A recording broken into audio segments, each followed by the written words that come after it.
All right, I guess we should be live. Let me check just a sec.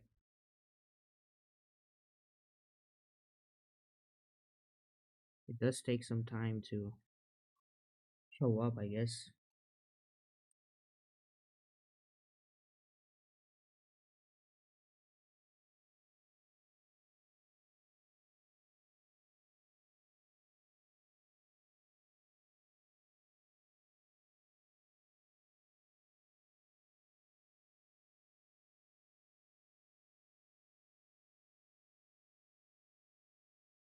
All right, yeah, it is finally up. And today's video is going to be a little bit different.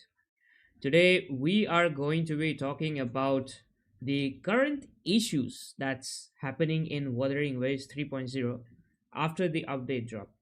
I wanted to make a separate video on this, but then there was just so much going on. I felt like it would be the best if I just stream this stuff. So I went ahead and then I took a look at the official subreddit for Wuthering Waves, and okay, that's a lot of sound. Let's let's turn down that sound. But yeah, I took a look at the official subreddit and I found a lot of stuff that we can talk about today after the 3.0 update, basically. So I was live streaming this update yesterday, and if you guys wanted to check like what was my experience on my PC, you guys can go ahead and check that live stream out. But yeah, it was not good. Okay. I have a decently good PC. I got a 3060 Ti. I got like 32 gigs of RAM and Ryzen 7. It's the fifth generation one though. It's not the latest one, but it's decently good. Like it runs most games at pretty high settings, and it does not have any problems. Like if I'm talking about games like Cyberpunk, if I'm talking about games like The Last of Us Part 2, right, Horizon Zero Dawn, I don't really have problems playing games that are that heavy. But yesterday when I was playing WuWa after 3.0 update, the game was so bad in the Star Touch Academy. I think I was getting around 45, 50-ish FPS. Like normally, even before this update in Septimont areas, I was getting, I think, around 60-ish. WUA never really got a lot of FPS for me, to be honest. But after this 3.0 update, that drastically dropped from 60 FPS to 45, 50 FPS, right? And I was like, this just cannot be happening with me. Okay, there has to be a lot of people who are facing this issue. So I went ahead, I dug through Reddit, I found out a lot of stuff about people who are talking about this. Take a look at this post. It has 1.1k likes, so a lot of people agreeing to this. Have we just accepted that every new update makes the game unplayable for a sizable amount of players? Every new point 0 update, the game is unplayable for me on PS5 and mobile whilst cooking my gaming laptop. Kuro Games keeps saying optimization is one of their priority, but it never feels like it. If WuWa keeps going on like this, a lot of people are just simply going to drop the game and never pick it up again. Now, I have not really tried the game on PS5, but I did try playing the game on mobile. And this was before 3.0, by the way. I got an S23 Ultra. It's not the latest and greatest, but it's a pretty good, decent flagship phone. And I was away for a week. I did not have my PC, so I had to do my dailies. I had to do something, right, to get the asteroids. I tried playing the game 1 week on my mobile phone, and it was probably one of the worst experiences I have had playing a game on mobile. Right, it took me back to the days when I had those, when I had an iPhone SE, literally an iPhone SE first generation, and Genshin Impact dropped, and my phone was already 3 years old back then. So Genshin Impact literally ran like shit on it. My phone literally turned into like a microwave oven. The skies were black and all that. So the skies were not black for Wuthering Waves, but the FPS was absolutely terrible. If I turn down the graphics on mobile, if I take it down to maybe on a low setting, it's playable. Like I get around 35, 40 FPS, but the game looks so bad at that point you don't feel like playing anymore. So for the 1 week that I was out, I could not play the game. It was just that bad. And when I came back, I played on my PC, bro. Like, mobile was absolutely insane for me. And this is what this guy is talking about. Like, unplayable on PS5 and mobile. Well, I cannot say the same for PS5 because I have not tried it on PS5. But on mobile, it's really bad. And after this update, I have a few of my friends who are playing this on mobile, and they were like, "Bro, I cannot move after I get on the bike. It literally is stuck. The cutscenes literally freeze when they are on the bike. So it is pretty bad when it comes to mobile, right? And take a look at all the comments. I think a lot of people are in the favor of this post. As someone with a basic laptop, I could run it perfectly, but the patches made it worse and worse until I had to delete the game because it literally became unplayable. They do not know how to optimize even with gaming PCs. I don't know if this game will even run on a basic laptop, to be honest, because I have a decent gaming PC and my PC is struggling. By the way, I don't even have ray tracing on, okay? And it's still struggling. I don't know if you can even run this on a basic laptop at like above 15 or 20 FPS. That will be like one of the worst experiences ever, right? And someone is like, it's an engine problem. Unreal Engine 4, Unreal Engine 5's games are trash and will never be optimized. I was having a hard time keeping high FPS on single player games like Witchfire that run on Unreal Engine 4. I cannot run Wu Chang and Expedition 33 at stable 60 FPS on a 3060 even after downgrading to 1080p resolution. Now, honestly, I don't think this is a huge problem when it comes to Unreal Engine itself because I have personally seen Unreal Engine games work pretty good, right? And it's not all games, not Unreal Engine, or not all Unreal Engine games. I mean, this guy quotes a really good example, Fortnite, right? Fortnite is also made on Unreal Engine 5. Like, Epic Games is literally selling Unreal Engine based on Fortnite because that was their signature product made on Unreal Engine, right? And Fortnite just works really good. So it's not the problem of Unreal Engine. I have seen a lot of the community people talk about the fact that it's an Unreal Engine game, we cannot do anything about it, the game is gonna be big, the game is gonna be unoptimized, it's gonna lag. But it's not really Unreal Engine. The problem is devs are not actively trying to optimize the game. That is the problem. I have an RTX 4060. The solution was actually reduce FPS from 120 to 60. Of course, you need ray tracing and DLSS. Now, the problem is, see, I was at 120 FPS and I also switched it to 60 FPS. What's happening is when you play the game in 120 FPS, then when the game suddenly drops from 120 all the way to 45, 50, that jump is huge, right? You're dropping like 70 FPS at a time.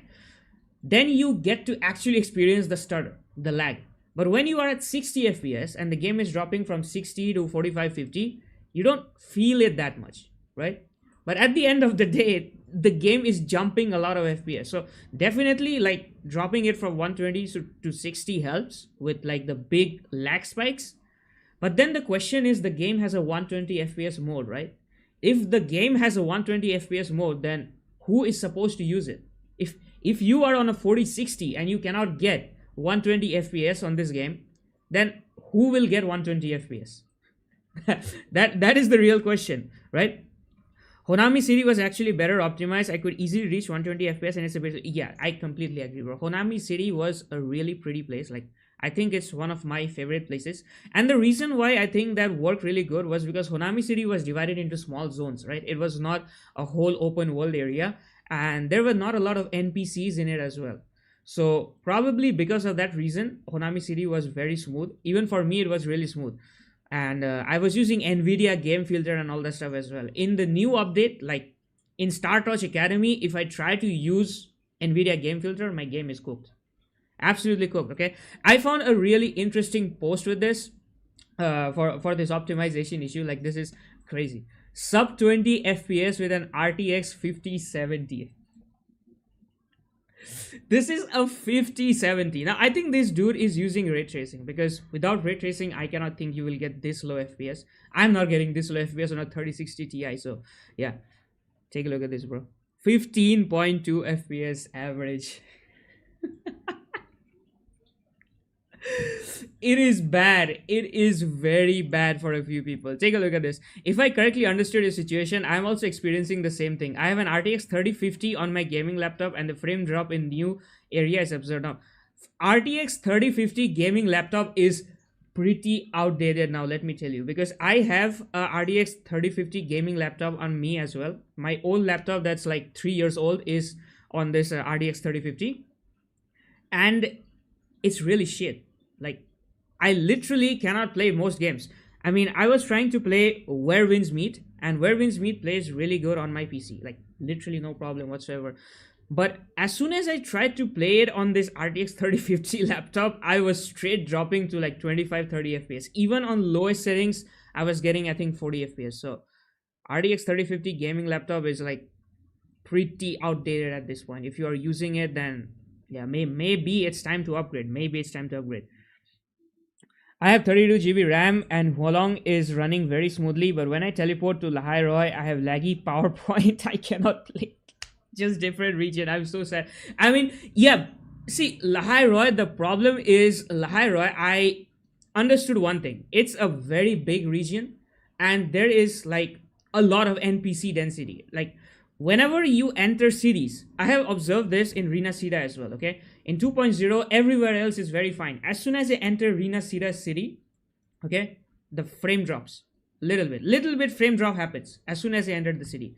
And Star Torch Academy is just like the Pro XL version of Renasida City. It's like it has 4 times, 5 times more NPCs, and all of them are even more packed together. So when you are trying to enter this new region, suddenly the whole game starts to croak. That is exactly what's happening, right? My PC,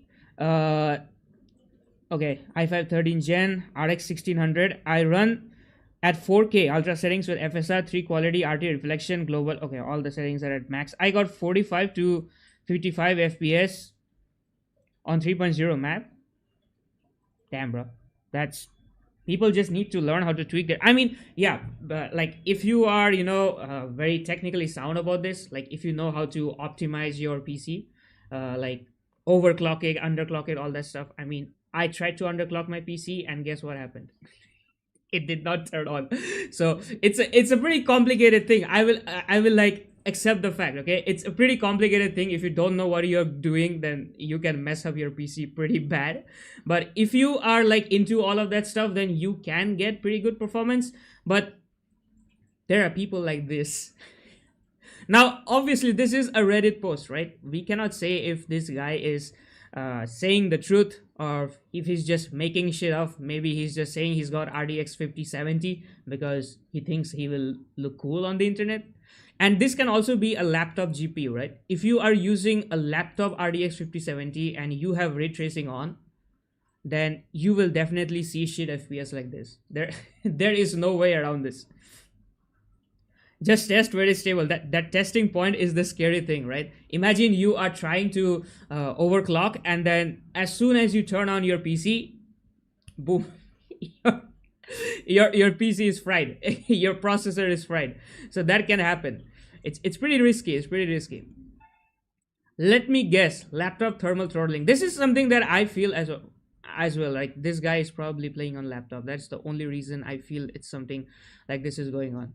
It's not something with your GPU. My 2080s, I have been fine. I think it's maybe something else struggling in your PC. Maybe this is like a very extreme case, to be honest. I have a 3060 Ti and it's not that bad, but I just thought that I should show this post because it's really funny. This dude is like, I have an RTX 5070 and I'm getting sub 20 FPS. It was really really funny. Okay, but yeah, it's not good. The situation is definitely not good, and on mobile it's even bad. Like, take a look at this.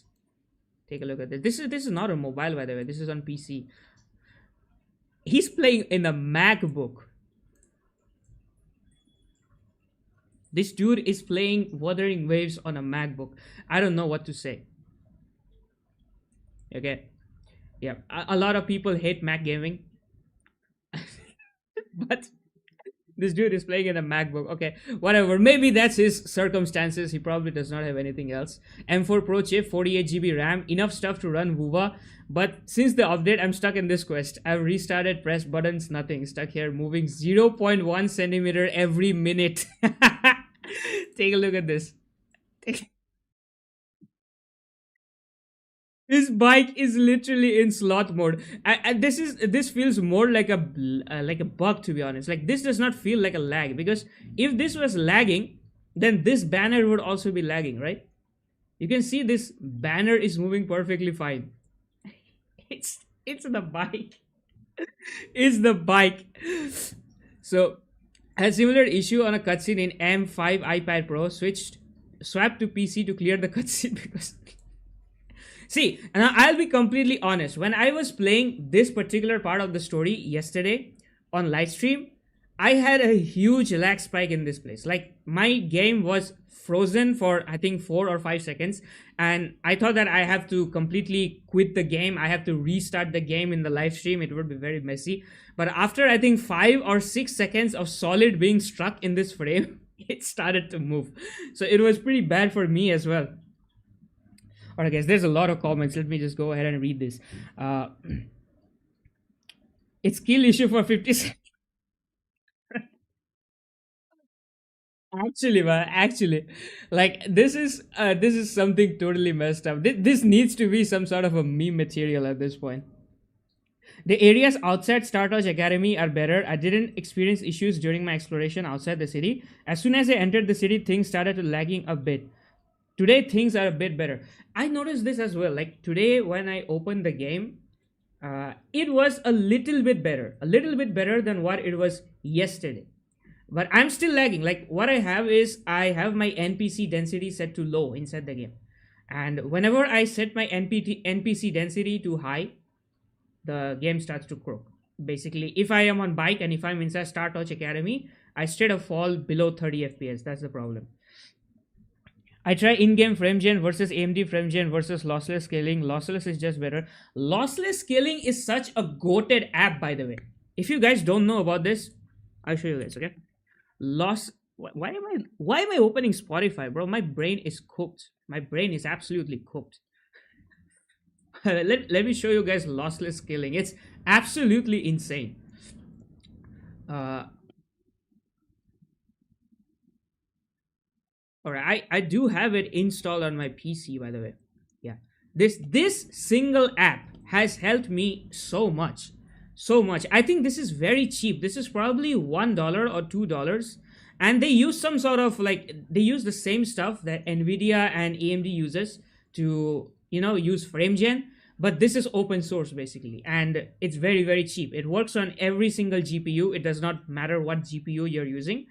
There is a little bit of delay, basically. Like, you will feel the input delay if you have done cloud gaming before. It's something like cloud gaming. You will try to move and there will be like a 0.2 millisecond response delay. So you cannot use this on a multiplayer game, but on single player games like WuWa, this shit is crazy. This slaps, bro. This slaps. And you can even upscale your resolution. Like, you can make it 2x 4x. So if you're playing the game on maybe you have a very potato PC, you're playing it on 720p, you can use it to scale it to 1080p. It's pretty good. It's pretty good. What's your CPU? You're talking about my CPU, bro? I mean, wait, let me show you guys.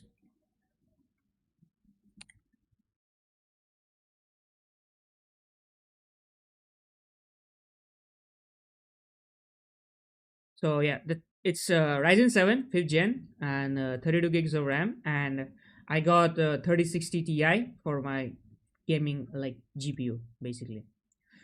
That is what I'm using. But yeah, for me, I had to reduce NPC density. But I'm definitely running the game on highest settings. Like, I don't have ray tracing on, but I'm running it on max. Everything else is high, except just the ray tracing is off, and my NPC density is set to low. Also, this stuff. We need to talk about this stuff as well. How many of you guys are playing on mobile, by the way? I want to know how many of you guys are playing on mobile.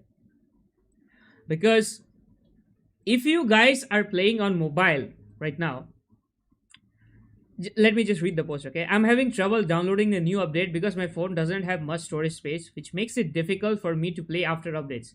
I really hope Wuthering Waves can solve this problem soon. It's 100 gigs on mobile, by the way. Now this is a little bit extreme. I mean, this guy has probably not uninstalled Wuthering Waves in a long time. Sometimes you have to do it on mobile because in mobile the games just keep increasing in size. But my buddy, he installed Wuthering Waves like I think 6 or 7 months back, and while the game was pre-downloading, it hit 94 GB for him on mobile. 94 GB, guys, on mobile. Like, there are phones out there with 128 GB storage, and they are like very much relevant. Even in this day and age, they are very relevant, right? If you don't have the latest iPhone 17, if you have iPhone 16, that shit was also 128 GB, by the way. So even on a flagship phone, there are phones out there with 128 GB. And this game, while pre-downloading, is using 94 GB, 90 to like 100 GB. So basically, if you have this game on your phone, you cannot have anything else. You cannot have any other game. You cannot click pictures on your phone.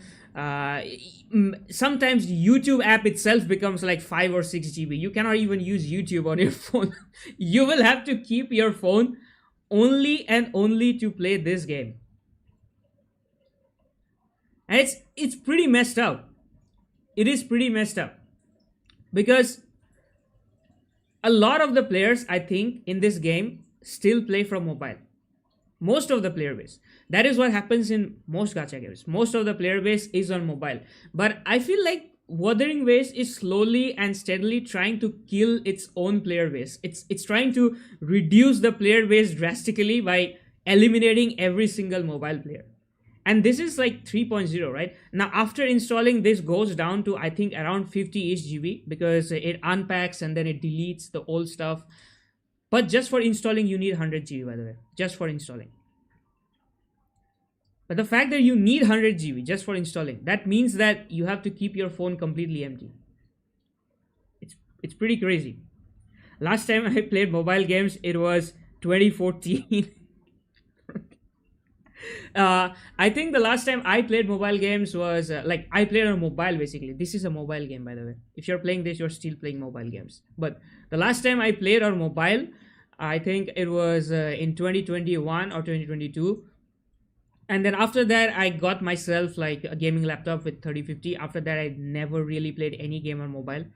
And yeah, even the mobile games I mostly run with emulator on PC and stuff because mobile gaming was just so uncomfortable. Mostly when it gets hot, when the phone starts to get hot, even if you use one of those clip back coolers, it just makes the phone so heavy to hold, like it becomes very uncomfortable. So I just stopped playing on mobile completely.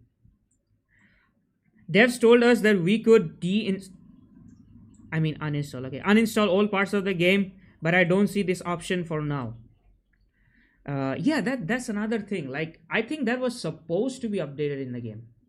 I don't know. Can anyone please confirm if this update has arrived on mobile yet? Because they did say that they will give an option to like uninstall the old patches or some stuff. Maybe they have not added this yet. Maybe try to ask for help from a friend who understands PC-ish.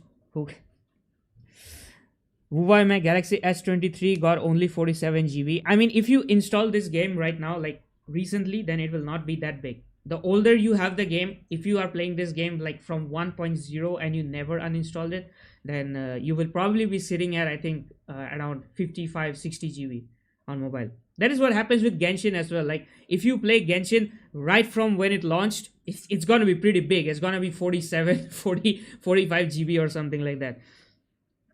I can understand people who play on mobile because most of them is kid. It's just like me who has a potato PC and phone before I got my... Yeah, that's exactly true, right? I mean, if I take I personally, when I look at the age group of people who watch my channel on Wuthering Waves, I cannot say about others. Most of the people are in the 14 to 18 age bracket. Most of them. So most of the people who are watching gacha content, who are playing gacha games, probably are young students or are kids who don't have a PC, who don't have a console. I mean, if you are from Asian family and you tell your mom and dad that I want a gaming PC, I want a console, they'll probably disown you. So yeah, the first gaming laptop I had to buy with my own money on loan. Basically, I took it on EMI, because if I told my Asian parents I want a gaming laptop, yeah, they gonna play games with me, bro.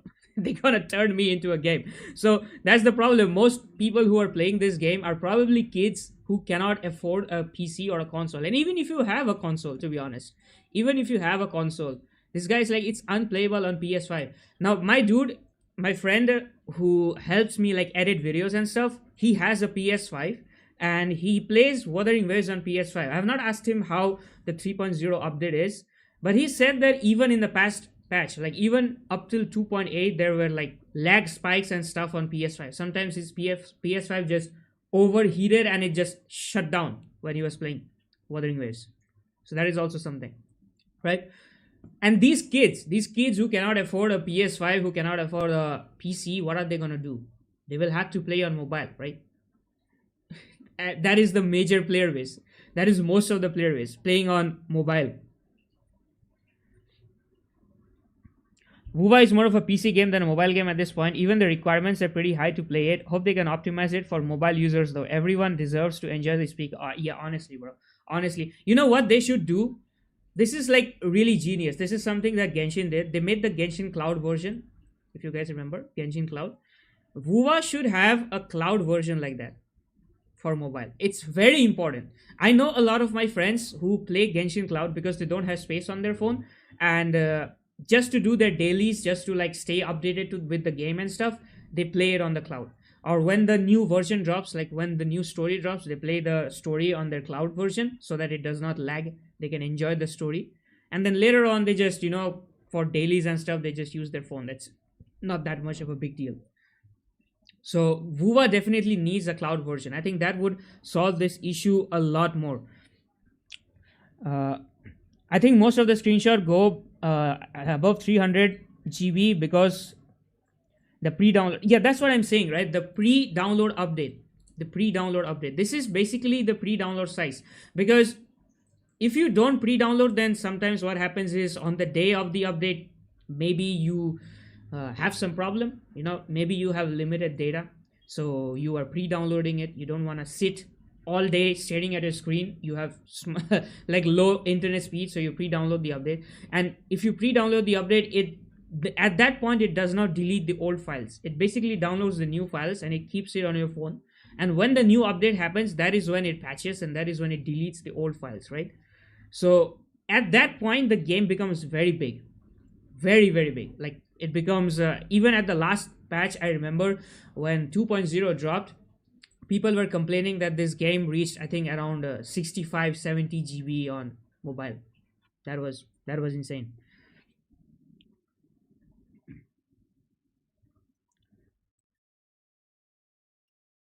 She reinstalled the game because WuWa was with 100 GB. After that, WuWa got that's something that you have to do. Like if you are on mobile, like I said, you have to reinstall the game from time to time if you are on mobile. Otherwise, this thing will just keep growing. It will keep becoming bigger and bigger to the point where it will eat up all your space. That is the problem. But for that, you need to have a lot of unlimited internet connection, right? This game itself is pretty big, so every single time you uninstall, reinstall is going to take a lot of time. It's going to take a lot of data. That is also something you have to consider. Many people don't have unlimited data. They take data packs to download the updates. I know people who buy data packs to download the updates. So yeah, that is also something, right? There's 86 million PS5 out there sold, so majority play on console or mobile. I played for a month on PS5, and yes, there were bugs and some crashes. Uh, it has actually gotten worse in PS5 in recent decades. Wait, let me search it up for you guys. WuWa PS5 performance 3 months ago. For those who are on PS5, is your performance equally as bad as mine? This is 3 months ago, by the way. This is not even after the 3.0 update. So we can only assume it has become worse after 3.0. I'm in Septimont and the new area performance is really trash. Like most of the time, it's running on an average of 45 FPS. Grass pop-ins are common, but that's okay. It's the FPS. The False Sovereign Fight Arena takes massive FPS hit. I don't know why. Like there's no stupid hyper-realistic grass, no crazy particle effect, just plain ground. False Sovereign Fire was actually pretty heavy because I feel like False Sovereign has that, those liquid effects on his body. If you guys notice it, fluid dynamics always take like a huge hit on performance on the PS5. This is something I've noticed. Whenever you enter any area that has a lot of rain, that has a lot of fluids, the PS5 just croaks. Just plain ground still is so bad. 40 to 50 is playable, but dropping to such FPS when sometimes the game is perfect 60 becomes noticeable and hampers the enjoyment. Even in other random Renacida areas outside of Septimon, I don't know why FPS will drop. I used to think it's mostly because of the crazy grass and lighting they introduced, or maybe too many enemies at once. But nah, I could be looking at a giant piece of rock and some trees, but the FPS will be shit for no reason. Imagine looking at a rock and the FPS is dipping, bro. Casual exploration really sucks because of this. Hualong is okay, but Septimon is the new area. It really sucks. For example, I love the flight system in this game. I love how buttery smooth the animations are in this game, but I can't enjoy them really because of constant FPS drops. I'm slowly losing motivation to play. The optimization is super bad. This is pretty important, guys. Slowly losing motivation to play. Like I said, if they don't fix this stuff, WuWa is basically on a negative trend of losing players. No matter how good of a game they make, no matter how like peak storytelling they do, how better music they put, how better characters they put, if people are not able to play your game, then where are you going to get players from? That is the problem. I saved money this year and bought a better PC for gaming while installing Linux for my work PC. PS5 has limits. It can't go on forever with this. The GPU is old. I personally feel that as well. Like PS5 right now is pretty old. Like when did it come out, by the way? I think has it been 6 years? Has it been 6 years, by the way? 2020. Okay, so 5 years. 5 years. They have been using almost the same hardware for 5 years. If you have the new PS5 Pro, that is a little bit better, but the base PS5, it's been 5 years. Imagine playing this game. Imagine playing WuWa on a 5-year-old laptop or a 5-year-old phone.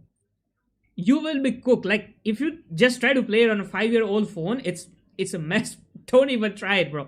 Don't even try it. Don't say that I told you to do it, because if that shit explodes on your hand, I'm not gonna be responsible for it. Okay, don't try to play it on a 5-year-old phone. But PS5, it's 5 years old at this point. But you also have to consider the fact that PS5 also gets AAA games, right?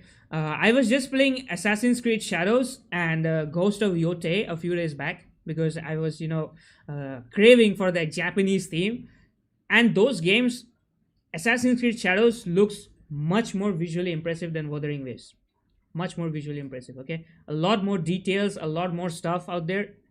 And that game is running perfectly. That's the thing. It's also made on Unreal Engine. It's running perfectly. It's just Wuthering Waves that is causing this issue. That's the problem. Just go to PC, bro. It's more customizable and you can make it more cheap if you go for second-hand parts. And RAM price is also crazy now. After the RAM price inflation, I think second-hand PC price is also going to increase. Like, just imagine about it, right? Why would anyone sell their old RAM at a cheaper price when they know that the RAM prices are this high? Even second-hand PC market is going to explode. Your best bet is if you can get pre-built PCs or gaming laptops, good gaming laptops, before this whole RAM inflation shit happen. Because a lot of companies, companies basically, they have not increased the prices of their old PCs, of their old laptops compared to the new RAM prices. So that is something that you can do. And this is probably the best time to get those old laptops, to get those old PCs before the companies adjust the price of these to the new RAM prices. This is the best time you can get them. By the way, short at your channel is an AI voice. It seems different from my voice now. Oh yeah, by the way, because I am like very busy, I rarely get time to make content. This is taking a lot of time for me, right? I work I work as a video editor. So what I do is I work, and then whatever time I get, I record videos. And the shorts, basically, I write the scripts, right? I edit the videos, and I don't have time to voice over each of them individually. So I just go ahead and use AI voice for that. The shorts, they have AI voiceover. That is why you will feel like that voice is different from me. Because it's just a time crunch. If you look at the channel, I'm uploading, I think, 3 or 4 shots in a day. And then I'm also doing 2 videos. Sometimes I do 2 videos with a live stream. It gets very, very hectic for me. So that is where I'm trying to, like cut short a little bit on the time. WuWa kind of lose many players because 1.0 launch, if they smooth, maybe they will get more profit. 1.0 was also a big problem, right? And just think about it. 1.0 itself was a problem. A lot of people were not able to play 1.0 because it was so laggy. And now at 3.0, it has just become more worse. It's not that the game got better after 1.0, it suddenly became more optimized. It just became bad to worse. I think people now have kind of accepted the fact that unless you have the top end phone or unless you have a PC, this game is just unplayable. People have like literally stopped talking about this at this point. They've just accepted the fact that, okay, I will not be able to play WuWa anymore. And so many players did not try out this game because it just did not run on their phone. Like, I know my few friends, like I asked my friend to give WuWa a try. So she was playing Honkai Star Rail and Genshin Impact, and I was like, you should give WuWa a try. And she was pretty interested in the game as well. Like, I showed her 2.0 Renacida and stuff, and she was like, this is looking really good. But then she installed it on her phone, and she was getting 5 FPS. Now, how am I supposed to tell this person that you go ahead and spend money, get a laptop because it's not running on phone? I cannot tell someone else to do that, right? Even if the game is really good, I cannot ask someone to do that. So that is how this game is losing players. That is what's happening. More gacha games came out with crazy graphic. They need to compete. Silver Palace, Arknight, Enfield, Ananta, NT. Even ZZZ is having good graphics. The RAM crashes will last for 3 years since Project Stargate was approved by Trump, and it will last until 2029. PC with 16GB and 32GB RAM are so precious right now, more than gold itself. I mean, I'm so glad I got 32GB, to be honest. If I had got 16GB, I would be cooked. I'm already broke. I would be broke trying to get this 32GB PC. But I don't think in 3 years the AI bubble is like exploding. Compared to everything else, like everything else, every other bubble that has ever happened. The problem with AI bubble is AI is actually being actively used by people.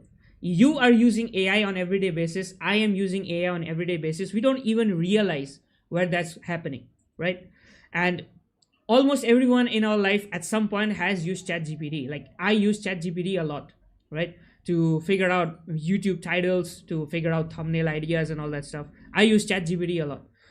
And AI has become like such a huge integral part of our life. You cannot remove this anymore.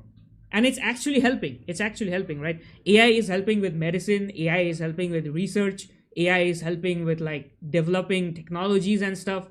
Not the bullshit stuff that people are saying AI is going to replace humans and all that stuff. That's going to take a long time. That's probably going to take like another 15-20 years, if that even happens. But right now, at the current point, AI is already very useful. Everyone is using it, and if you suddenly remove AI right now, it will be something like removing Google from our lives. It has become so much intertwined in some aspects, and that is why I think like the AI bubble is going to last for like at least another 8 to 10 years, until and unless these companies somehow figure out ways to make separate hardware for AI. I don't understand the fact, like, why do AI companies need consumer RAM?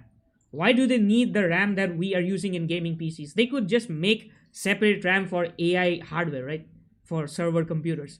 That is what I think needs to happen. Like, new hardware specifically designed for AI needs to be made, unless and until that's happening, which is probably going to take more research, because you are talking about brand new processors, brand new like graphic cards, brand new RAMs just for AI. After that happens, maybe we will slowly start seeing this bubble pop. But right now it's looking very difficult. I think like It's just going to keep getting worse, to be honest. If you are still holding on to the thought that should I get a gaming PC now in 2025, right now in December 2025, just go for it. Okay, just go for it. Don't think that it's going to reduce, because I'll tell you something interesting. Okay, I got my PS5 in April of this year. April of this year, I got it, and it's a PS5 Slim. It's not the disc edition, by the way. And I got it for, back then, by the way, dollar was going for rupees 80 INR. So yeah, at that point, I think I got it at 390 dollars. $390. Let me do the calculation real quick. Man, I get so confused. I'm not that good at maths.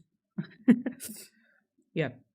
So I got it at around 35,000 Indian rupees, which is like, yeah, $390. $390. That was when I got the PS5, PS5 Slim, right? And if you take a look at the PS5 Slim prices now, take a look at the PS5 Slim prices. It's going for 44,000, 44,999, right? It has become $500. So from $390, it has become $500. The same console, the same freaking console has increased by this much, $110. That is why I'm saying, like, if you plan on buying hardware right now, don't wait for it. Just don't wait for it. Go for it. And preferably get second-hand hardware, because like first-hand hardware is so expensive these days. Get second-hand hardware, get second-hand RAM. Honestly, I'm using DDR4 RAM. You don't even need DDR5 RAM. DDR4 RAM is perfectly fine. You can go with it. It's just gonna work. My plan was to buy 64 GB DDR5 RAM in 2023, but I got 32 GB. It's great. Yeah, like 32 GB is still not outdated, to be honest. I rarely exceed 32 GB. Like right now, how much RAM am I using, bro? I'm using so many Chrome tabs. Oh, by the way, my light died. I got a small USB light. It died. So the video can become a little bit dark. Yeah, I'm just using 49% RAM. Just using 49% RAM, 32 gigs. So many Chrome tabs open, OBS open, recording, live streaming, all that stuff. If I'm just playing games, it's perfectly fine. And by the way, I edit videos for a living, right? I'm okay with 32 GB RAM. So you will probably be fine. You're not going to be facing any problems. My face became kind of dark now. Unfortunate. You guys have to look at the dark version of me now. Many people that were let down by Windows 10 just switched to Linux, and thank God they didn't throw away those great PCs. In India, Linux is used a lot, and you can recycle old machines too. Yeah, that is, I think, something I really appreciate about like the Indian market, because old systems, like really old stuff, is still in circulation. You can get DDR4, DDR2 RAMs even at this point in time. I don't know why you would want DDR2 RAMs, but if you want, you can get it. Like old things are still very much prevalent in our market. That is something I really appreciate that is still going on. And honestly, if I did not have to edit videos, if I did not have to use this shitty Adobe Premiere Pro, I would have switched to Linux a long time back. It's because of this particular software that Adobe just refuses to make for Linux. I have to use this. I'm waiting for the day when this software works on Linux, and I'll probably switch instantly. That day itself, I will switch to Linux.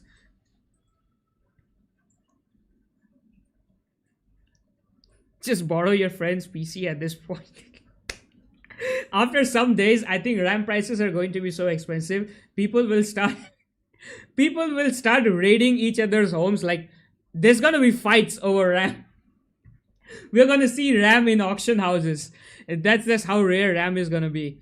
All right, another very interesting issue, okay, that I found. There's this meme. Let's just get over this meme. I feel like this meme was pretty interesting. This game could be perfect, but yeah, world building, QOL, music, visuals, etc. Kuro Games is just like so happy with all of that stuff. And then there's the storage issue, 116 GB. And optimization, just sitting at the bottom of the sea. Guess I'll just do dailies till they roll out hotfixes. Kinda used to it at this point, but they do really need to address the storage part. Guess the real end game in WuWa is how you manage your storage after. Oh my god, guys! Let me show you something interesting. Okay, this is my games like a disc. This is my games disc, and it's practically cooked because I got Genshin Impact on it, right? I got Wuthering Waves on it. I got a few games like Uncharted and all that stuff. I got Zenless Zone Zero in it, right? A few days back, I was also having Honkai Star Rail on this, and my PC storage is basically full just by Hoyoverse games and WoW at this point. Entire storage is gone. I had GTA 5 installed. I had to uninstall it because there was just no space. It is what it is. If I had to download 3.0 and play in a good frame rate, I had to uninstall it because SSDs have this weird shit, right? If you cross 90% usage, SSDs suddenly start becoming really, really slow. That's the point. Just wait until Steam OS goes public. Honestly, I'm waiting for that. I'm waiting for that. I've actually tried Steam OS on my laptop, not the public version, the one that is in beta testing. And yeah, after I put it in my laptop, my Bluetooth was not working. So I said, you know what? Let's just wait till gets it gets better. So I had to remove it. But Steam OS, I think, is carrying Linux gaming at this point. I saw a video by Linus a few days back, and in there he said I think 26% of all Linux gaming right now is happening on Steam OS. That's pretty good. It's official that Asus just wants to join the consumer market. Nobody could have expected. Ah, I saw this. I saw this. Yeah, yeah, yeah. So Asus manufacturing RAM. Let's see. Yeah. Why did I open it in a separate tab? Bruh.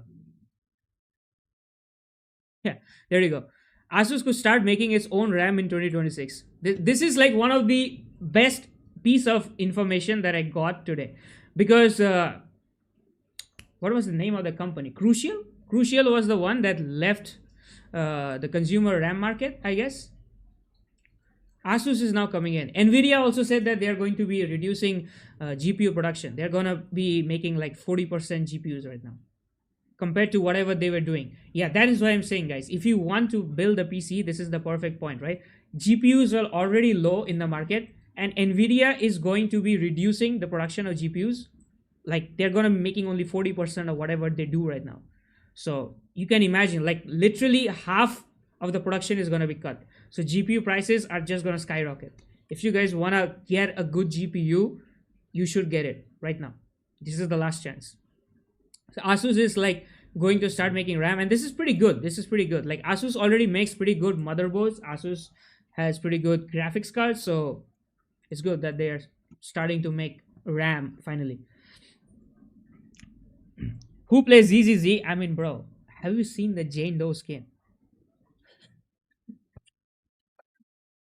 I'm a gooner, bro. I'm a gooner through and through. Okay. I saw the skin and I folded. I had to install that game. There was no other option. I had to install it.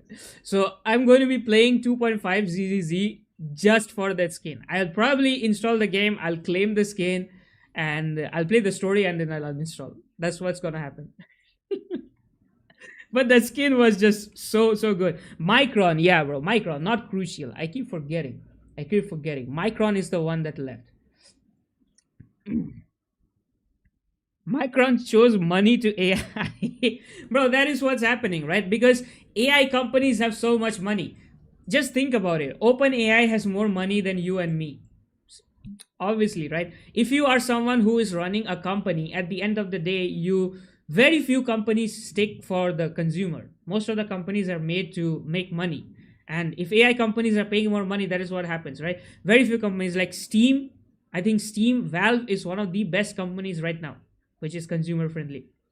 Apart from that, most companies have just forgotten about consumers at all. I don't know what Asus is not the most consumer friendly company. I don't know what suddenly came in their mind and they were like, okay, we're going to be doing something for gamers. Very rare Asus win. Very rare Asus win. Okay, yeah, another thing that I wanted to talk about. Very interesting bug. Okay, very interesting bug. Uh, this? Very interesting bug. My Linne changes her outfit color when I use her charge attack. Anyone else having this issue? This is- I found this bug to be so interesting. Like she becomes dark mode when you're using her charge attack. And it honestly looks like a really cool skin. Like if they made this her official outfit, I don't think anyone would be complaining. It looks really cool. It has not happened to me. I hope it happens to me because it looks really really nice. So anyone face this? Anyone face this? Let me know, okay? Linne just straight up going dark mode. It's pretty funny. Yeah. Here is something that we can do. Okay. Here's something that we can do. Let's go to the technical issue bug aspect. Bug section. This is always funny. Always very funny. Whenever I am bored of what am I gonna see in Wuthering Waves, like when I'm bored of the of the Reddit section of Wuthering Waves, be it Genshin Impact, being Wuthering Waves, I just go into this shit and I see some of the most cursed images out there. Okay, what is this? Why is this in? Is this okay? Yeah, this does not make sense. Pure virtual function being called while application was running. What the hell even is that? I have had this issue. I have had this issue with Wuthering Waves where I'm playing this game and suddenly there is an Unreal Engine 4 fatal error. Have any of you guys faced this? I've had this like for a long time. Ever since I think 2.0 drop, Renasira drop, I've had this issue and it has been in every single patch 2.1, 2.2, 2.3. It never got fixed. Never got fixed. Even in 3.0, I still have this Unreal Engine 5 fatal error. It will run for some time. The game will run for 15-20 minutes and then it will just straight up crash. It happens a lot, right? I know, right? This is something that's so frustrating, so frustrating. And it only happens with Wuthering Waves, not with other Unreal Engine games. I've not seen it happen with other games. Never on PS5. See, that is the good thing about PS5, right? In PS5, PS5 is like optimized for Unreal Engine. Most of the PS5 games are made for Unreal Engine. And so that is why you will not see these weird bugs on PS5. Yeah, you will get crappy performance. You will get crappy performance if the game is very badly optimized, but you're not going to be seeing these error messages in PS5. That is one good thing that I like about PS5 because it's just made to run Unreal Engine 5 games.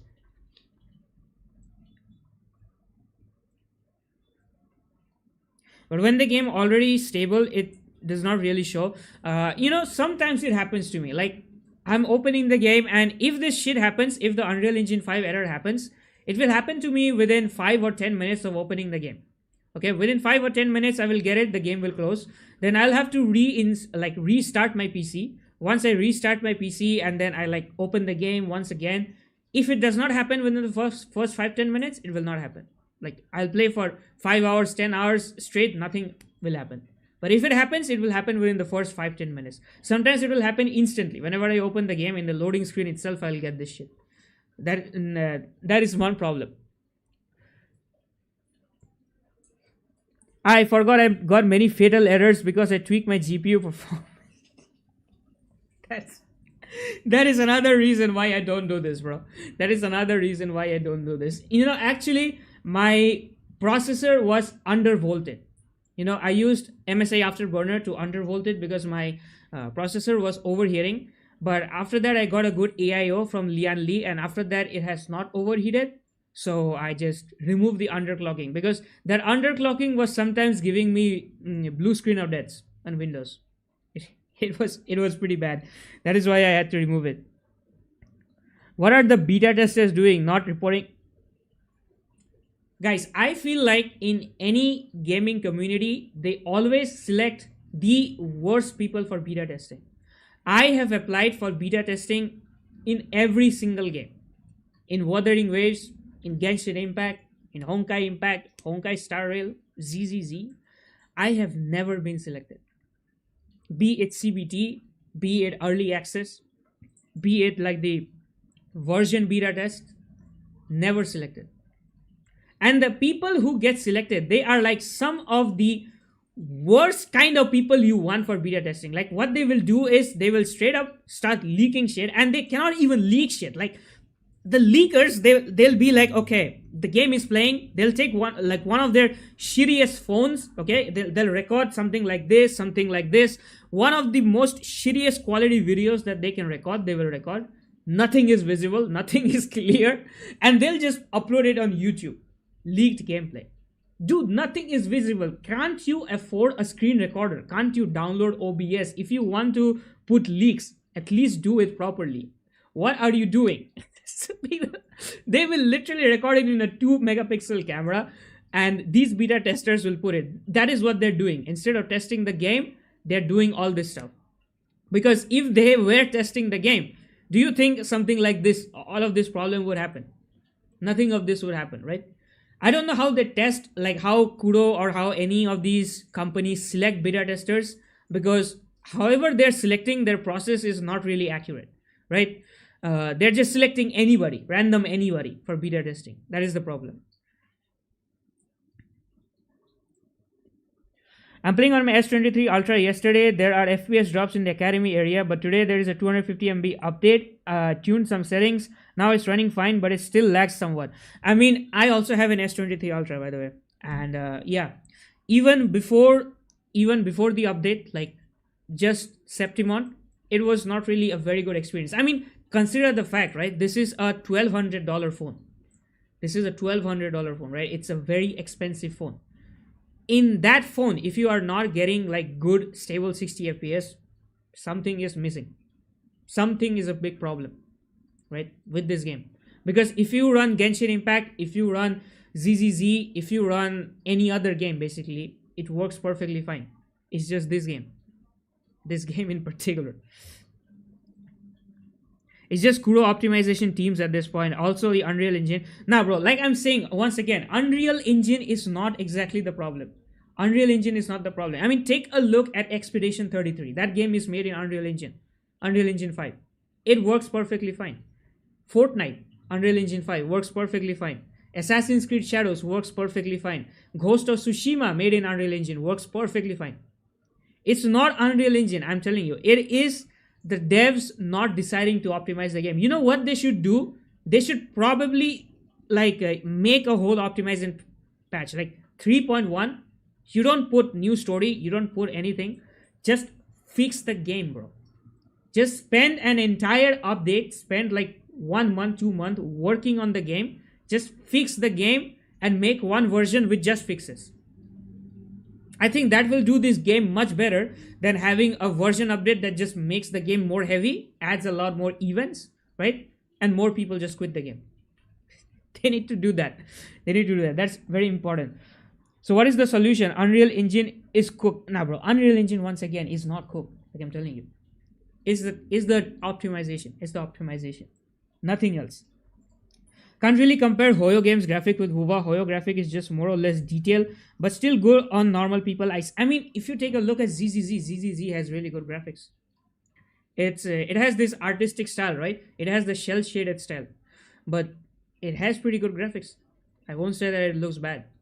It looks really good. Not as good as WuWa, but then once again, on mobile, if you're comparing ZZZ with WuWa, ZZZ looks better because the way they optimize that game, you don't have to play it in potato quality to get like decent FPS. You can play it in medium or high settings and you will get decent FPS. But WuWa, if you're not playing in low, it's going to cook your phone.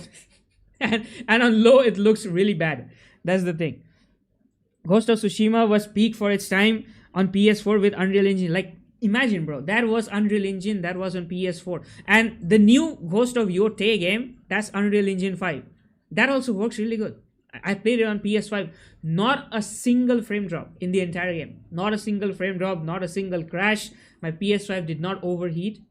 But with Wuthering Waves, I've seen a lot of people have issue. A lot of people have PS5 performance issue. Right? So it's not Unreal Engine.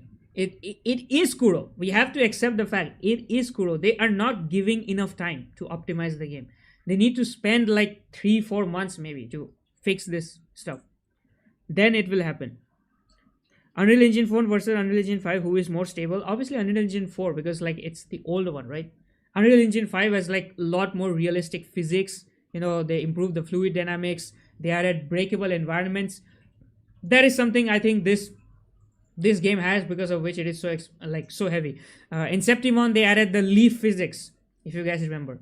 If you are using abilities in the leaves are flying, and then if you are using abilities in the water, there are waves. That puts a lot of impact on the game. I don't know if it was even necessary at that point. Like, they did put an option to turn off realistic physics, but honestly, even if you turn that off, they put in the code, right? They put in the code, so the game just became more heavy. That was not very much needed, to be honest. It looks good. It looks good, but I don't think anyone was asking for it, right? People were already stressed with the performance, and that just made it worse. That just made it even bad for the game.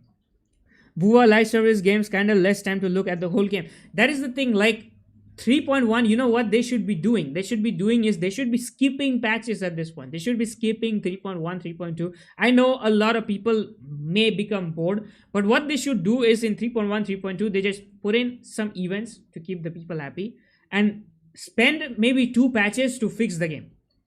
2 patches is a lot of time. You optimize the new region.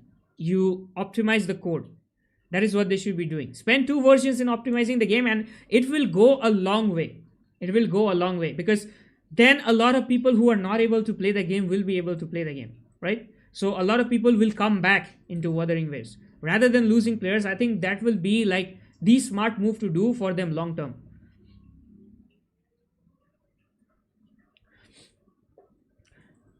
They need to hire Where Winds Meet Bro, Where Winds Meet is so like, it's actually crazy. I saw the game running on mobile. Let me show you guys. Where Winds Meet. Where Winds Meet. Okay. Let me open it on new Chrome tab, by the way.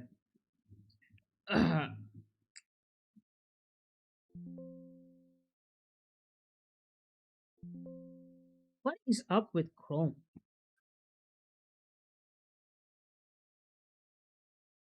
Can't type YouTube. I can't type YouTube. Alright. But yeah. Where Winds Meet Mobile. Take a look at the performance of Where Winds Meet on mobile. You guys will understand it. I think I need to put in gameplay. Yeah. Why is everything other than Where Winds Meet showing up? Yeah, mobile gameplay part 1, right? This guy Tech Amazing, he used to put a lot of videos on on mobile gaming. So yeah, this guy's fine. Let me go to some gameplay section. Take a look at this.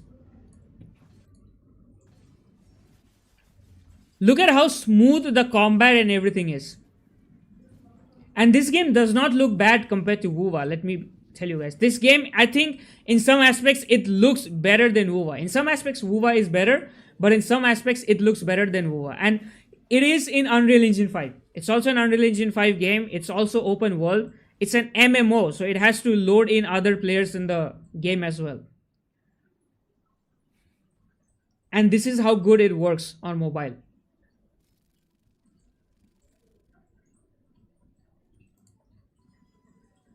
Just look at this one. Just look at this. This is the character customization and everything.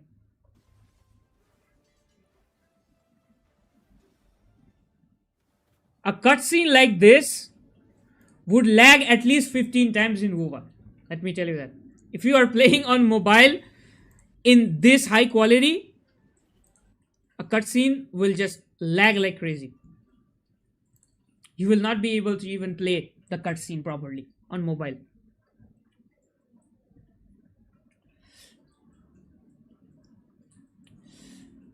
But we need Neverness to Everness, since it's used latest Unreal Engine 5 version. If not wrong, they use Unreal Engine 5 that released this year. NTE has path tracing. I mean, let's see. Like, we don't really know how NT is gonna perform on PC, right? It may be performing better, it may be performing worse. I don't know. I feel like it will be performing better than Wuthering Waves because I've seen every single game that uses that anime aesthetic to them. You know, the whole shell shaded stuff like NT is doing. Those normally perform well because when you're trying to make realistic stuff, it becomes very heavy. And that is why I think Where Winds Meet is such a good example. Where Winds Meet is like it's following this realistic style of graphics, right? Ads, bro. What the heck? I can't afford YouTube Premium, please. But yeah, where Will Smith is going for that realistic style, right? So that is a really good example for Wuthering Waves to follow because they're using realistic graphics. They are using Unreal Engine 5. So if that game can do it with multiplayer, with like co-op, with MMO aspects, then there is literally zero reason why Wuthering Waves can't do it. And it is solo player game. It's not even like co-op. It does not have to load 15 players on screen. That is the thing, right? I can confirm it runs better than WuWa, and Where Meet is always a spectacle for the eye. If you are playing on mobile, by the way, it looks better than WuWa. WuWa looks really good on PC, right? Where Meet also looks good on PC. I'm not saying it looks bad in any way. But when it comes to mobile specifically, Where Meet looks much better than WuWa. That is the reality. They did not have to like cut down on the graphics or the resolution too much for it to work really good on mobile. That's the thing. They optimized it really well. So they do not have to like make the game potato resolution or make the draw distance like really potato for the game to work on mobile. But in WuWa, what they do is they reduce the draw distance a lot, they reduce the resolution a lot. So if you are playing from PC, you just suddenly switch to mobile, you feel like you're suddenly switching from like GTA 5 to Minecraft with a few shaders. That is what it looks like. That's the thing. Conclusion: we need to backlash WuWa to focus on. I feel like more people should talk about it. The problem is I'm not a big creator, right? If I am talking about this, I don't feel like it's gonna impact the community a lot. Unfortunately, I'm not a big creator. Now, my only hope is a big creator notices this, right? A big creator maybe notices my video or maybe notices the problem that's going on in the community and they decide to talk about this, right? Unless and until very big creators with like lots of subscribers and stuff, like maybe Gacha Smack, for instance, right? He's got a lot of subscribers. If he talks about this, someone like that, then maybe Kuro will start taking this stuff seriously because I am just a small creator, right? Probably Kuro doesn't even know I exist. That's the thing. So whatever I say, they'll probably never listen to me. That's the thing. Use Brave, no ads, no problems. I was using Brave, bro, but Brave, the problem with Brave, what I was facing is when I used to open multiple tabs on Brave, it started having memory leak issues for me. Like it was going over 15, 16 gigs. Just Brave using 15, 16 gigs in the background. That was a little bit of sus for me. I already quit both Genshin and HSR. I don't want to quit WuWa because of mobile optimizations. Maybe Baltro and Slay the Spire are the only games I need to play. Unfortunately, the direction that these games are going is pretty rough because Kuro has not really given any official statement regarding this. That is what makes this even more frustrating. It's like they know that the game is working pretty bad, but based on that, they should be talking about this, right? They should be making posts on Twitter actively. They should be like addressing all of these bug issues. Like there should be some official mod out here replying to all of these bug issues, but it's not happening. So it's like Kuro does not really have any intention of fixing this game. That is the more sad part. That is the more concerning part. Because if you take a look at Duet Net Abyss, Duet Net Abyss when it launched, it was having a lot of problems as well, right? Take a look at the Duet Net Abyss patches, by the way. DNA 1.1 patch notes. Take a look at the patch notes. If you guys take a look at the number of bug fixes and optimizations they are doing to this game, you guys will realize like how actively they are working on this. Okay, this is all the new stuff they're adding basically, but let me go to the bug fixes part of this patch.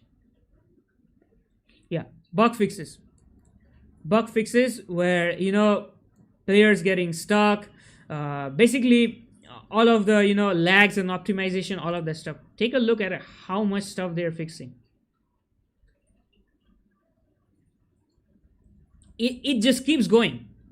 It just keeps freaking going, right? It's like these guys picked up every single problem there was in the game, and they went ahead and started fixing every single thing. Something like this has to happen for WuWa. That is the reality. When you get new version updates in WuWa, you don't see these many bug fixes, but honestly, it needs these many fixes and optimizations, especially for mobile, right?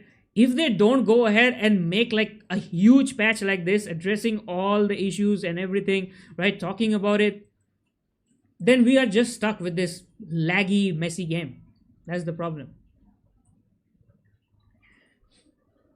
They used to respond in 1.0, now they are ignoring it. That's the thing, right? That's the thing. I remember in 1.0 when the game was laggy, a lot of people were not able to play the story, right?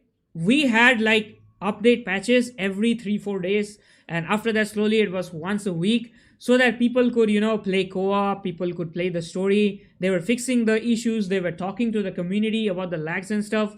We were getting like one apology mail every few days, but now it's not happening.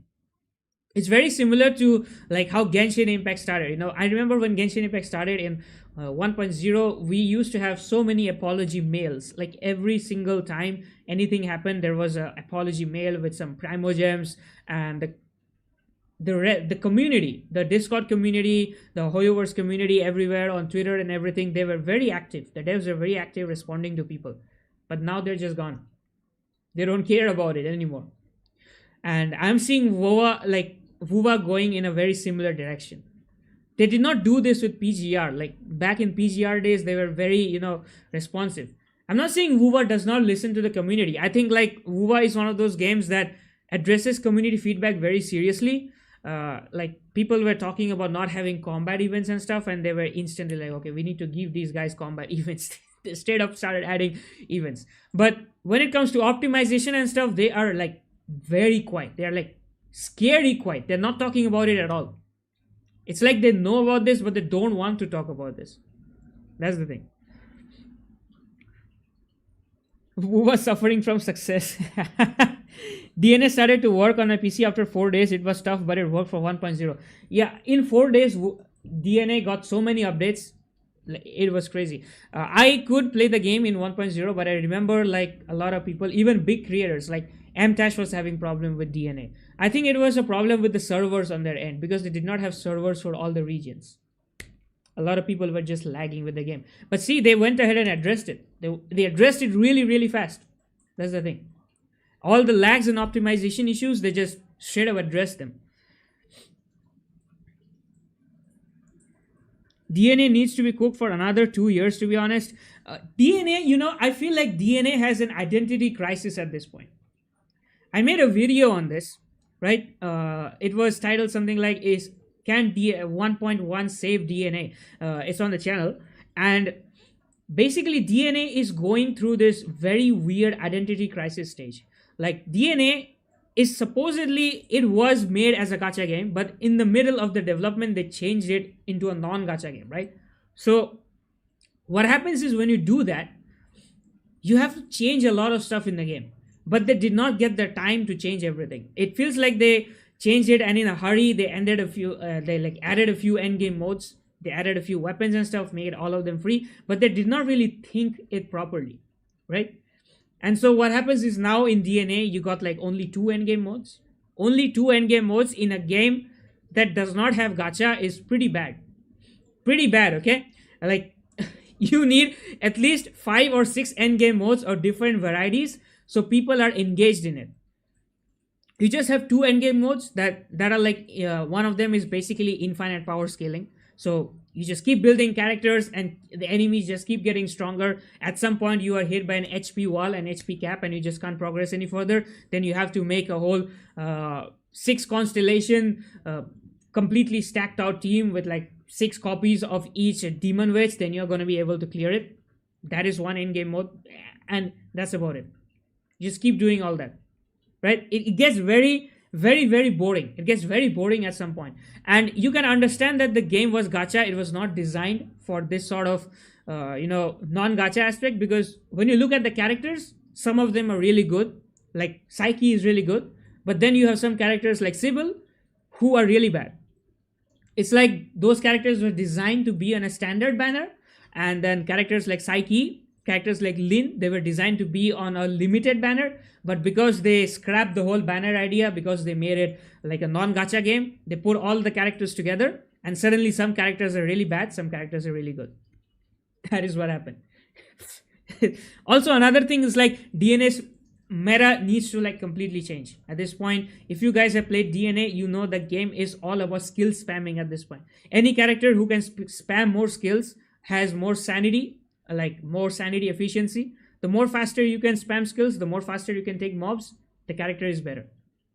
Any character who has like a long skill cooldown, or any character who uses a lot of sanity for their skills, they instantly become bad. It has become a skill spam game where normal attacks don't matter.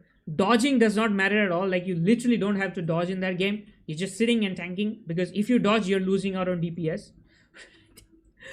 Everything is all about skill spam. Unfortunate reality. DNA would have been a huge success.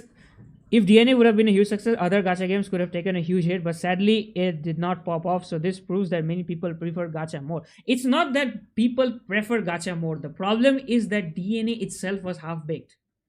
That is the reality. Because you take a look at where wins meet, right? Let me open up where wins meet player numbers for you guys, so you guys can see.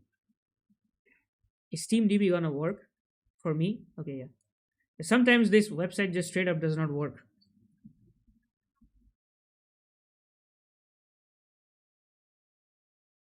Where wins meet. Take a look at the number of people who are playing this game. 100k players. 100k players right now in game. This is like freaking insane. Take a look at a 1 month chart, right? This game basically did not lose players.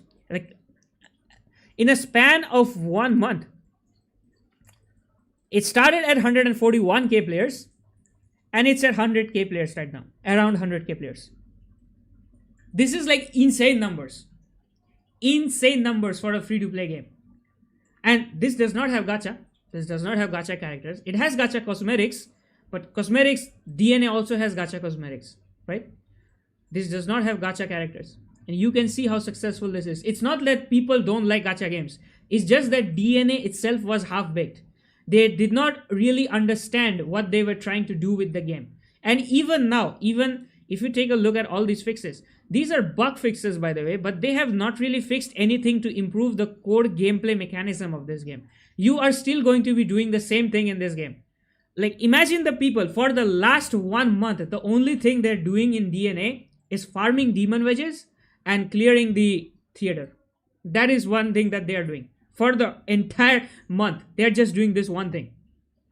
Nothing else to do. Literally nothing else to do. Farm golden demon wedges and just do the theater. Anyone is going to be bored, bro. Anyone. Even the most hardcore gacha player, even if you are like a Genshin player from day one, you just log in every day, just do 4 commissions and log out, even you are going to be bored at some point. Because the end game is the exact same. Literally the exact same. Every single day you're doing the same shit. And it's so grindy. It is so grindy. To just get one golden demon wedge, you have to first farm its blueprint. Then you have to farm its materials. Then you have to farm that blueprint in secret letter dungeons. Right? Then you craft that golden demon wedge. For that you need like a abysmal amount of resources to craft that shit. And after you craft the golden demon wedge, you need multiple copies of that demon wedge to enhance it. You're looking at like weeks of input to just craft and maximize one demon wedge. For what? For one endgame mode that does not change. Even in the last endgame mode, they were favoring Animo. In this endgame mode, also they're favoring Animo. So if you build Psyche last patch, you're gonna be good this patch. If you did not build Psyche last patch, if you were thinking like, okay, next patch they're gonna be changing the rotation, they're gonna be changing the element, you're cooked. For another whole patch, you're just gonna have to sit this out.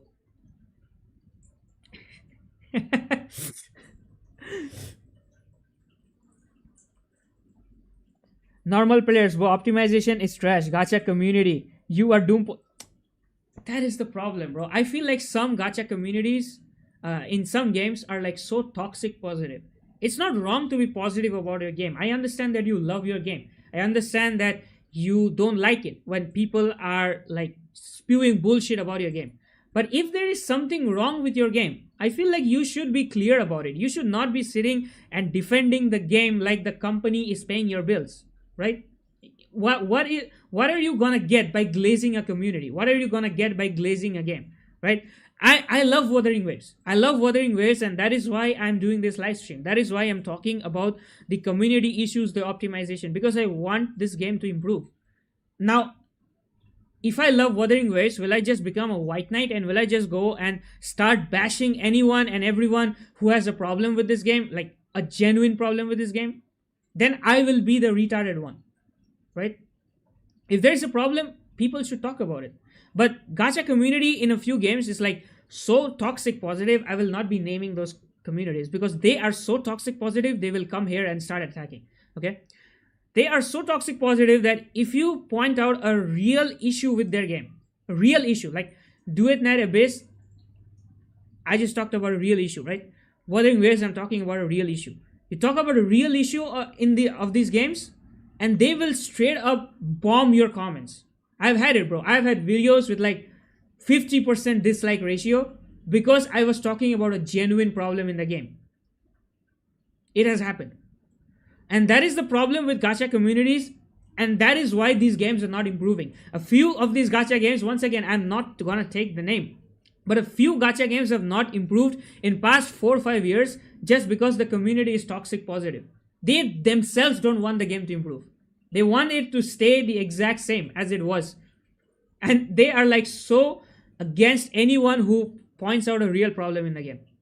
That is the problem. It's so difficult making content in gacha these days because you don't know who you are going to trigger at this point, right? And white knights, they just get triggered by anything and everything. Anything and everything. You speak anything and there's always going to be someone who will be speaking nonsense against it.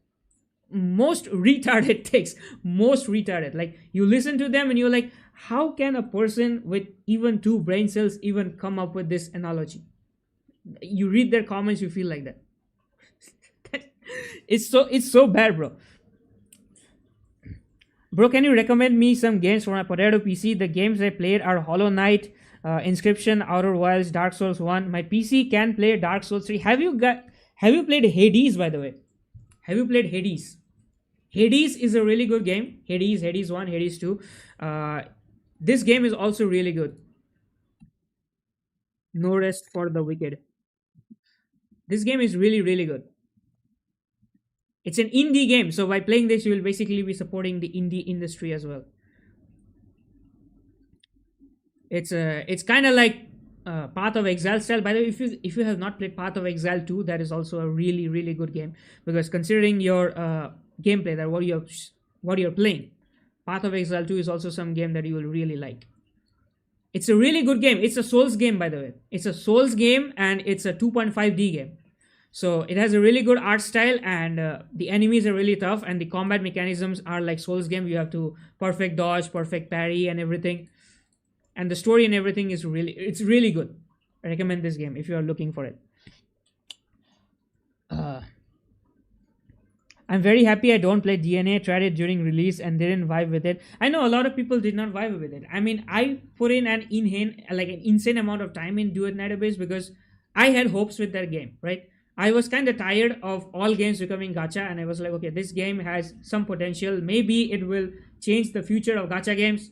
But then I played the game for a long time. I made some content on DNA, and I slowly started to realize, the problems with the game.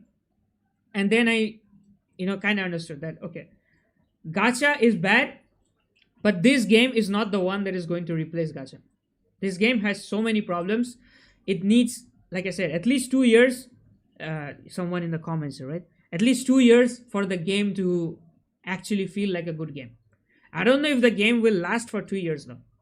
Like, considering how the game is doing, I don't think there's a lot of people who are playing Do It Night Abyss actively. But considering how the game is doing, I don't think it's gonna last for 2 years. If it does not EOS, that's really good. I respect the devs for it, right? They're going all in, they're trying to do it. But from this current update, it feels like the devs are also a little bit desperate for money, right? They increased the difficulty of the theater, and they added a few like paid items to clear, the grind much faster. So it's like they are trying to make more money. You can see that they are running into a money bottleneck with this game, right? And whenever that happens, I don't really have a lot of hope that the game will last that long. Maybe if it lasts for 2 years or more, it's really good. I would like to see where Do It Night Abyss goes in 2 years, to be honest.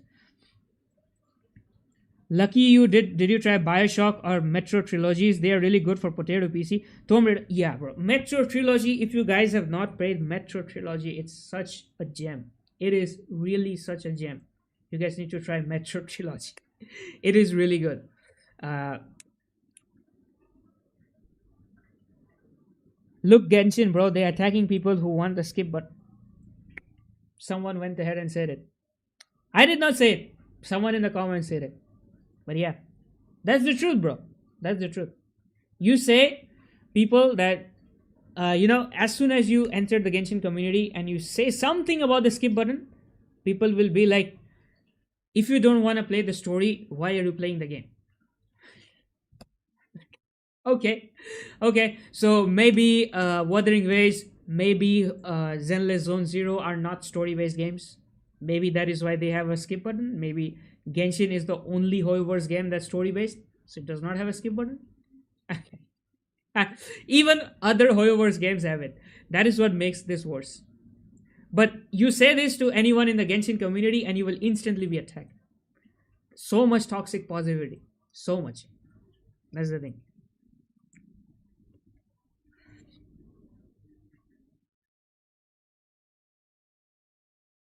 I prefer you keep making more shorts about this situation. Your shorts keep popping off. I'll try, bro. I'll try to make more shots about the optimization issue. To be honest, I'm making a shot on it. I guess it is. I'll put more shots on optimization issues. I am putting a shot on it. But yeah, I did put a shot recently on the storage issue. Like it's crossing 100 GB. Maybe I'll make more shots. Let's see. Let's see. Uh, but I want more big creators to talk about this because I don't know if I speak about this, maybe nothing will happen. That's the thing. Let's take a look at more of these optimization issues. We'll take a look at a few of these, and after that, I'll probably end the live stream because my voice is kind of cracking. If you guys have not noticed, I'm not used to speaking this long. Keeps crashing after the golden ring in the tutorial quest. This is the exact same area where I was facing a lot of lags. This is where you first get the bike. When you okay, the image is not going to load for some reason. When you start like the 3.0 story, this is where you get the bike and you are basically trying to complete the bike tutorial, and there are these golden rings. You have to go through them. You get a speed boost. This is where the game was so laggy for me. It basically froze for 4 or 5 seconds when I was at this stage. I don't know how bad it's gonna be on mobile, to be honest. Let me see if I can get the. Never mind. Never mind. Finding it on the live stream is gonna be really painful. Well, that was fun. I think this is the same error I was talking about. Fatal error. Yeah. This is the error that I keep getting, guys. This is the error that I keep getting. Unreal Engine 5 fatal error. This shows Unreal Engine 4. Was it Unreal Engine 4 or Unreal Engine 5? I don't remember. But this is the same exact error I get in WuWa. And it has not been fixed. I have crashed in 3.0 as well because of this. So I can say right from 2.0 all the way to 3.0, this issue has not been fixed. And this was posted 36 minutes ago. So just during the live stream. I see there are three comments. I want to see what the people are talking about it. This is like the 5th time in a couple of days playing. Really saps the fun out of me to relog back in. Is this normal? Switch to DirectX 11. I have tried DirectX 11, but it did not really help for me. It works for some people, I know. Okay, some people have found that DirectX 11 helps, but for me it has not helped. I still get this crash. And it is the worst when you are doing story quest. And now recently WuWa story quests have become really long. Like if you sit down, you are sometimes in like an hour long continuous story quest with like no way to escape from the story quest. They're putting you in one thing after the other. This is something I talked about in Genshin, like when not cry drop, there was this story quest section that was 1 hour 30 minutes long or 2 hours long. You just had to sit through it, and if you quit in between, then you have to play the 2 hour story quest again. WuWa story quests are also becoming something like that. Yesterday I was playing 3.0 during the live stream, and I was basically stuck for 48 minutes in a story quest because that shit was not ending. And if your game crashes in between, you have to redo it. It hurts so freaking much when that happens. So freaking much. Just you have to redo the whole shit once again.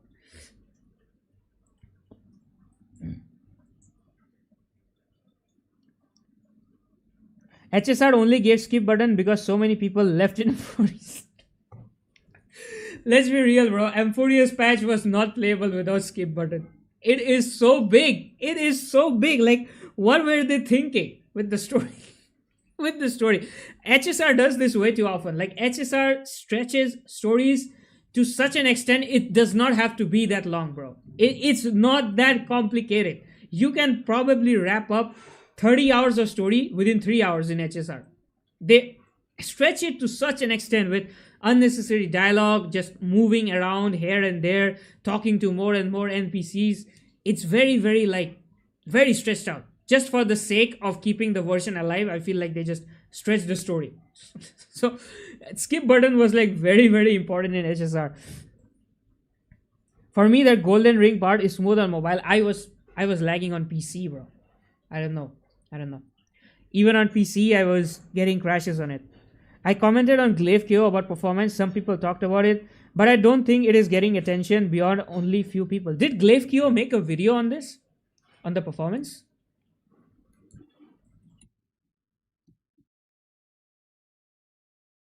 Uh, the manufactured outrage of Wuthering Waves 3.0. What is this? We need to watch this, bro. We made it. Wuthering Waves version 3.0 is live right now, ready to be played and experienced by everyone. I mean, the update patch is literally just peaked. When did he upload this? 4 hours ago. Okay, so this is pretty recent. I have not watched this video. I have no other ways to describe it. Oh wait, I do. Absolute cinema. We have I like that sticker. Absolute Mamma Mia. Yeah, the patch was good, by the way. The story, I completed the Act 1. Is it Act or Chapter? I keep getting confused. Is it Act or is it Chapter? Whatever one part, the first part I completed of the story, basically where you have to fight the Void Worm. If you guys have not played the story, by the way, major spoilers, you fight that big worm. The big worm that you started at the beginning of the story that was freaking chasing you, you fight it in a bike. And it is literally one of the most insane fights I've had in the game. You literally fight it with the bike. You're dodging its attacks and then attacking with the bike. It was so freaking cool. One of the coolest fights in the game. a massive new region, Lahai Roy. We have entirely new gameplay events like the motorbike racing, and we also have the return. I just know for a fact this shit is gonna lag so bad on mobile. Motorbike racing is probably gonna be unplayable on mobile. Let's see. DirectX 11 is worse, to be honest, because it runs native compared to DirectX 12, which is FSR and DLSS. Yeah, that is another thing, right? You cannot use FSR or DLSS without DirectX 11, so basically your performance takes a hit. That is another thing. You will be getting low FPS. I have a complaint with new endgame. Why do we need 3,500 points in Whimpering Waves to unlock the game? Maybe they saw that people are not playing Whimpering Waves and they were like, okay, how do we make these guys play Whimpering Waves? What if we set it as a requirement?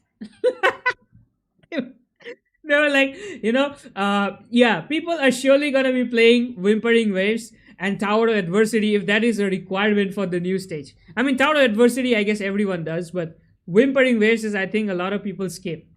I personally skip on it sometimes. I do Tower, I skip Whimpering Waves.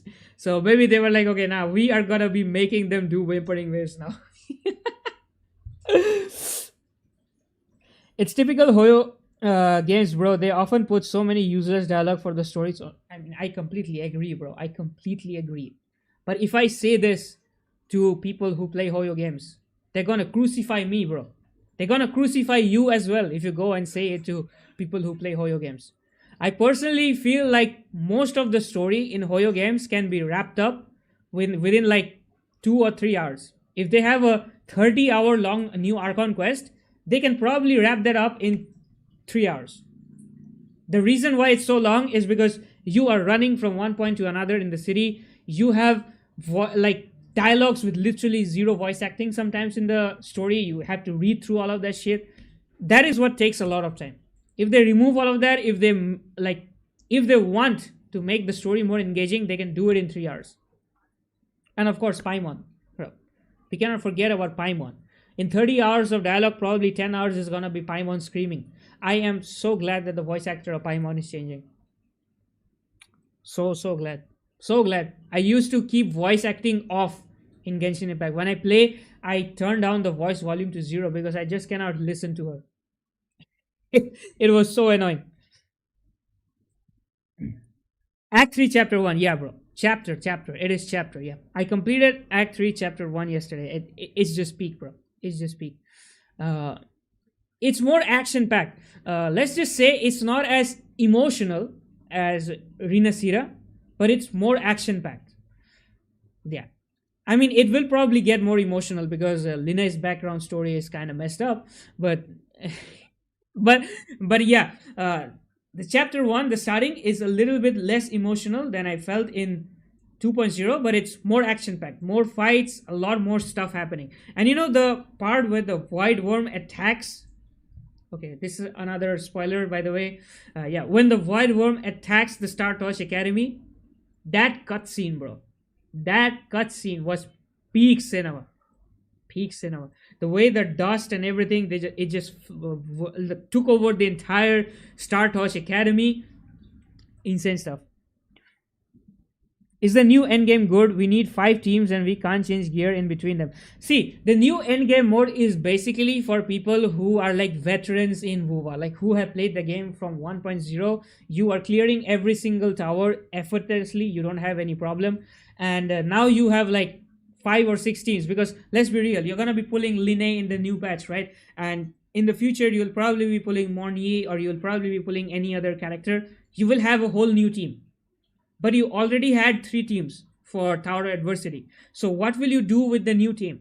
I think that is why they made this new endgame mode, because every single patch you end up getting new teams, right? So if you want to keep using these teams, then this mode is really good. The more number of teams you have, the better it is for you. But this mode is very unfriendly to new players. Definitely. New players don't really have that many teams, and there is a stamina cap. So basically you cannot use the same characters again and again. That is why they have their Whimpering Waves limitation as well. You won't be able to clear it if you are a new player. That's the thing. It's good. It's good. The end game is good if you are really bored, and if you just want a DPS test, you want to push yourself, basically see how far you can go with your teams and everything. One problem that I already have with the end game mode is I don't have enough supports for it. I only have Shorekeeper. Cantarella does not count as support in this, by the way. She counts as sub DPS, so I cannot use her multiple times. And I have Verena. When it comes to support, I am cooked. I don't have supports. So I literally have to do the end game mode without supports, with only 2 supports. That is the worst thing that's happening to me right now.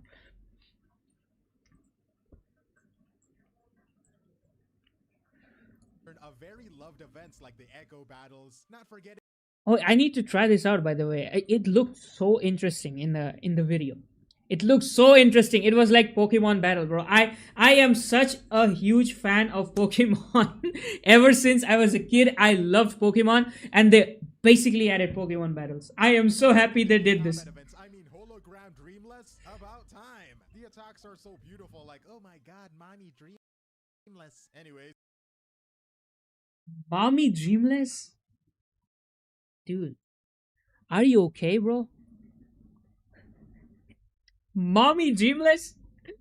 Mommy Dreamless? That was the last thing I was hoping to hear from this dude, bro. What the hell? it feels like we finally have an update that feels like it respects the fact that we might be tired of playing Wuthering Waves. So they made an entirely new game. I mean, hey, call it Wuthering Waves 3. It feels like we're getting a new game to play every major update patch. It is insane. And while the game itself looks Oh, by the way, the driving is so good. The driving in this patch is insanely good. Like, I was not hoping it to be this good.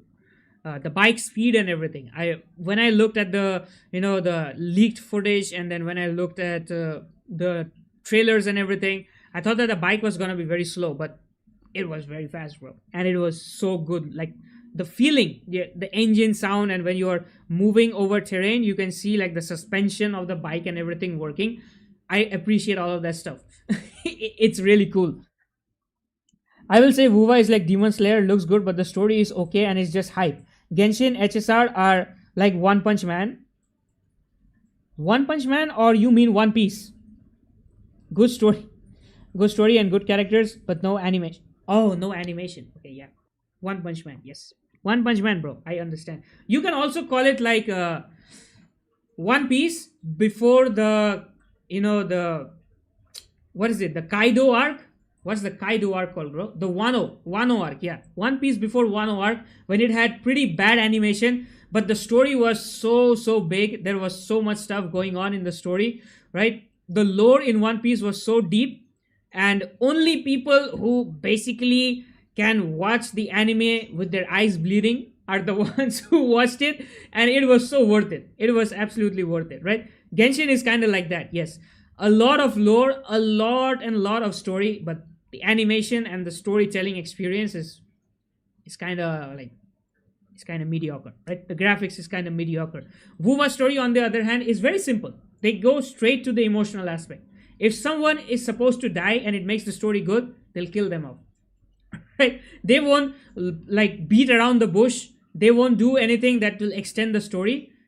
If that giant worm attacking the city is going to make the story better, they'll make it attack the city within 3 hours of the story. They won't make you play through 30 hours of the story to prevent the attack and then the attack happens. No, it's gonna happen within 3 hours. That's the thing. WuWa like rushes through the story, but it delivers on the emotional aspect and stuff, right? It plays with your emotions and it goes straight to the point.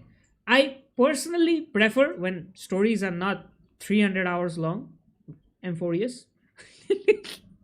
I prefer when stories are not 300 hours long, but yeah, that is why I kind of enjoy WuWa story. It perfectly fits my schedule. I don't need to sit and play through like 30-40 hours of story to complete it. peak. I mean, to me, it's probably one of the best updates we have had in a while. I got tea, I forgot to drink it, and now it's not tea anymore. It has become some cold soup, some shit. I don't know what this is at this point. I guess I'll be okay if I drink it though.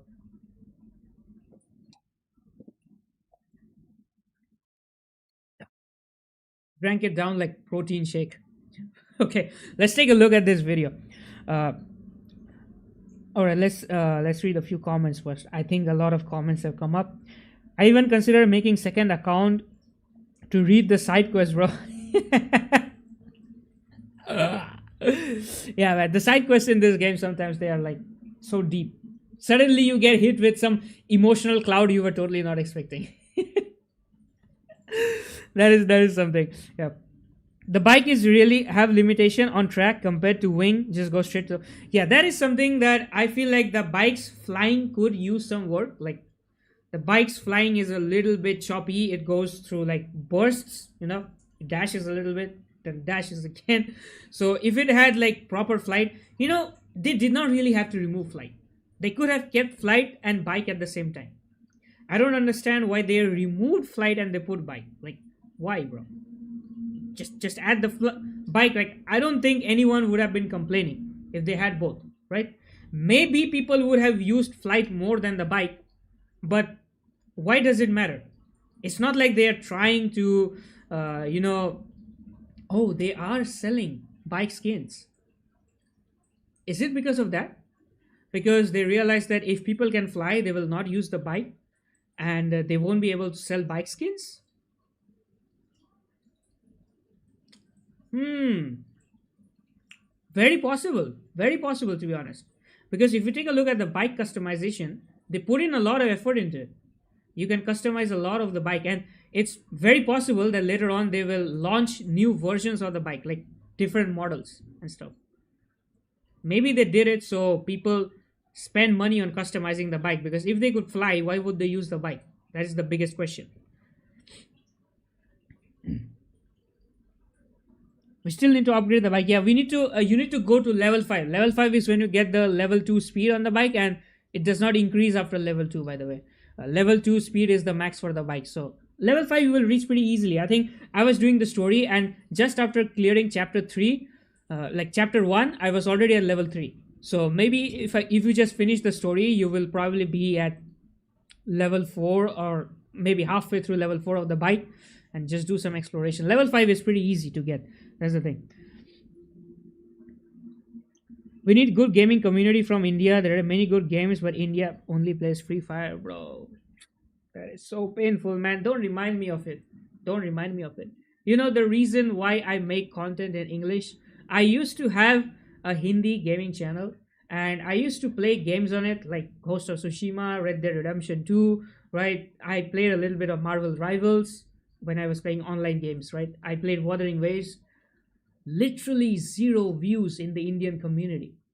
Literally zero. Nobody cares about these games out here. It is so sad. Like, we are the most populated country in the world. Most populated country. And our gaming community is so backdated. It actually hurts. Actually hurts. By the way, I saw a few Indian VTubers, by the way.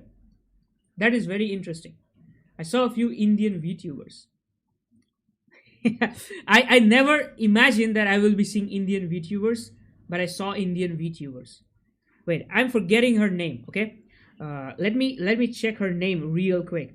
It would be helpful if you guys like also know that Indian VTubing gaming community exists, right? Where is, yeah, got her. Indian VTuber, guys, insane.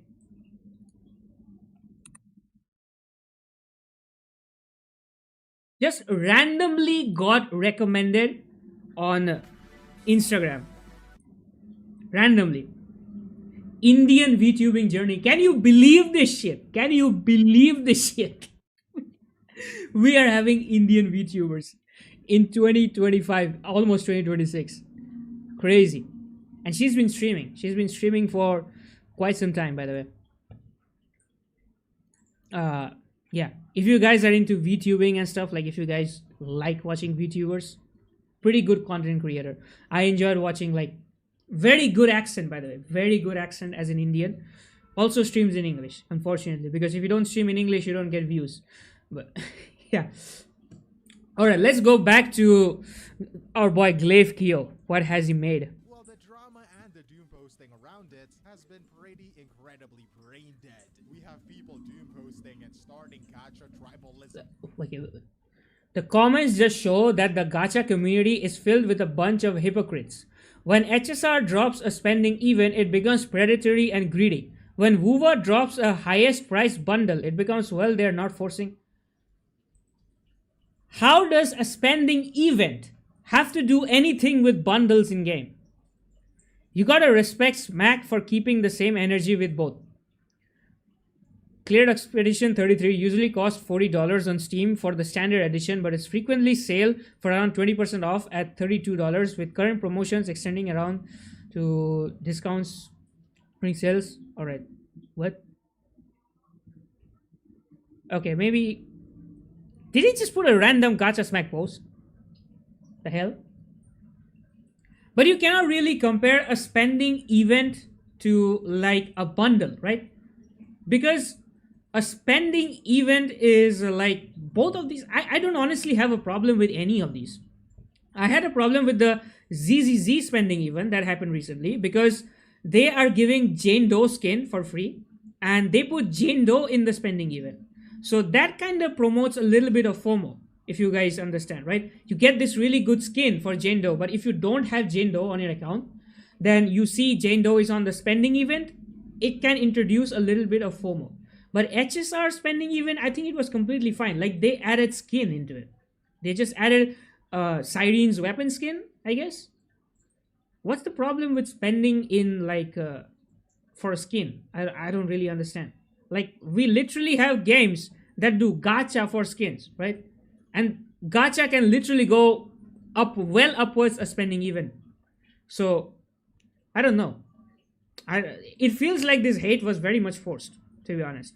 Nobody, I don't think anyone was complaining about HSR spending even being predatory or greedy. It's like HSR players, they themselves started to hate on themselves. I don't know.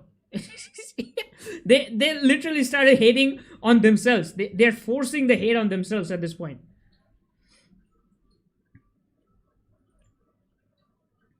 I tried my friends into getting to play Hades and they say it looks like a children's game and they play free.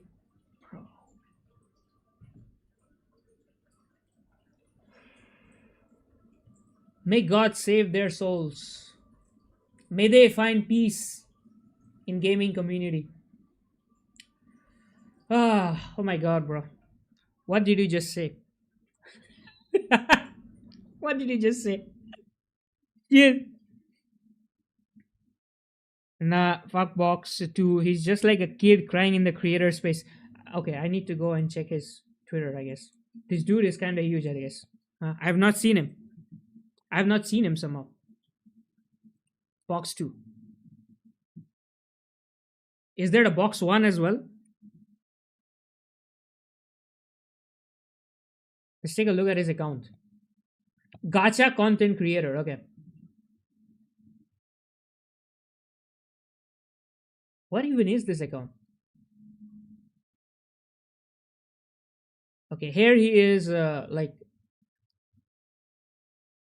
this post like seems to be in a favor for Wuthering Waves.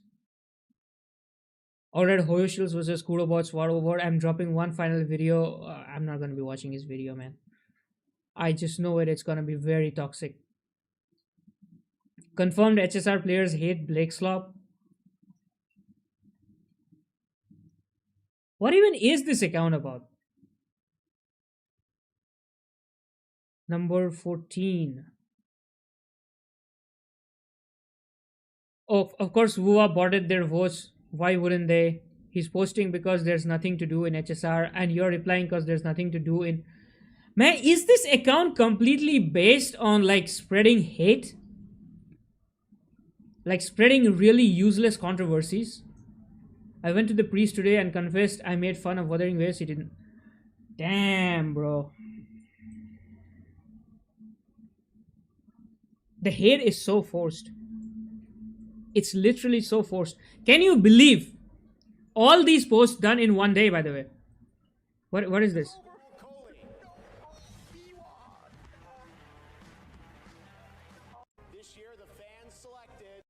Ah, he is reacting to Wuthering Waves winning.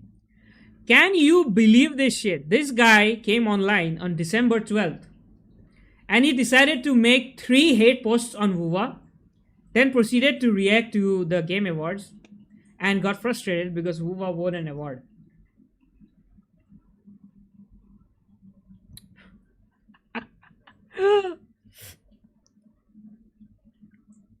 But they gave us free Zhao. Yeah, that's another thing. Like, I mean, if they gave Zhao skin for free, that would be really good. That would be really good, to be honest. I mean, I'm not complaining. The Jane Doe skin is really good. I would rather take it. I would rather take the skin for a waifu over a kid skin. Yeah. But it would be really nice, you know what? If they did not put Jane Doe into the spending event. Like HSR spending event is fine. You can put skins in a spending event. But I don't appreciate it when they put limited banner characters in a spending event. Because limited banner characters, you know, you can spend money on gacha. to get them, right? And someone may have spent more money in gacha to get Jane Doe previously. So they may feel cheated now. That's the thing. They may feel cheated. You should not be putting limited banner characters. That is the thing.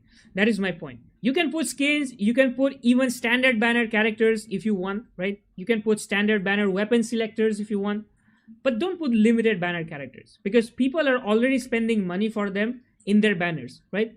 Why would you put them again in a spending event? It may make them feel like it was unfair if they, pulled for her later back when she was in her banner. That's the thing.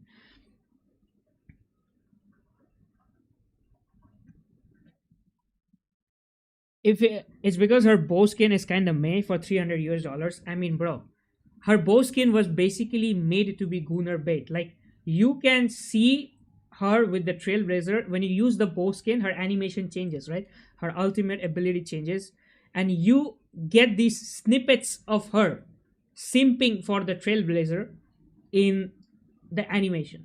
So that bow skin was literally made for gooners. And I'll tell you something, you can sell anything to gooners. There is no price tag for gooning. Okay, people are ready to pay anything for gooning. The biggest example for that is OnlyFans. People are ready to pay hundreds and thousands of dollars to a creator because they want to goon, right? People can go to any extent. That is why I feel like it's justified. Like $300 for a skin. I mean, bro, we have like how much? There was a boat in Where Winds Meet. There was 38,000 or $32,000. Just saying, there is a 30,000 plus dollar boat in Where Winds Meet. So cosmetics, you can go all ham. Cosmetics is like completely optional, right? It's up to the person if he wants to buy it or not. If you take a look at a few games, even if you take a look at Call of Duty, some Call of Duty skins are very expensive. Are they worth like $70, $80 for one skin? Definitely not. But if you have the money, if you want to like look at the skin, then hey, go ahead, do it, right? It's not going to be affecting anybody's gameplay. But you put limited banner characters in a paid event, that's a little bit different than putting a skin. That's the thing.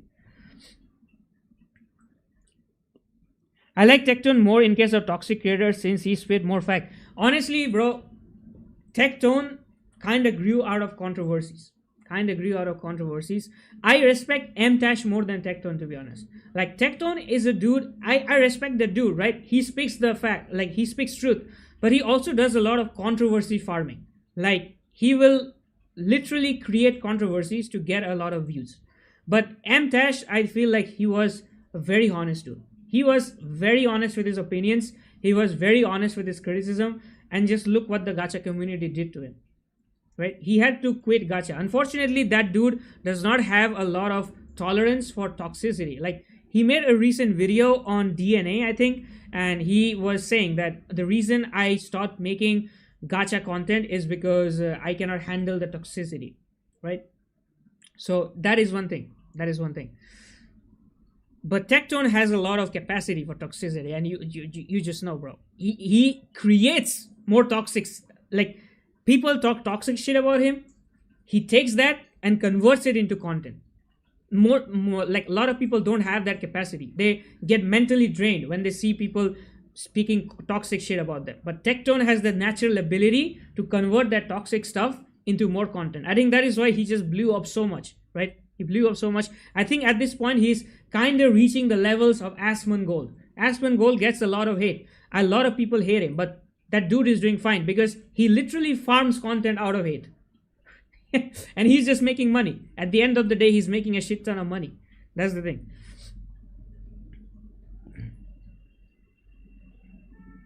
He's HSR creator, but he start beef with WuWa community. That's the problem, bro. Like, a few of these, I'm being completely honest, a few Hoyo games, when there are dry patches, you have creators like these, right?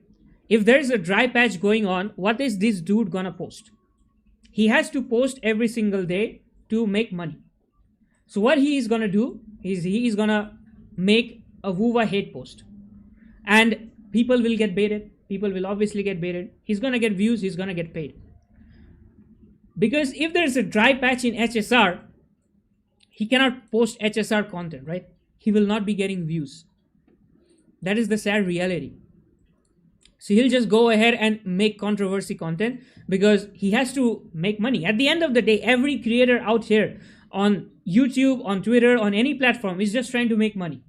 And the easiest way they do it is hate on the other game. That is what they do.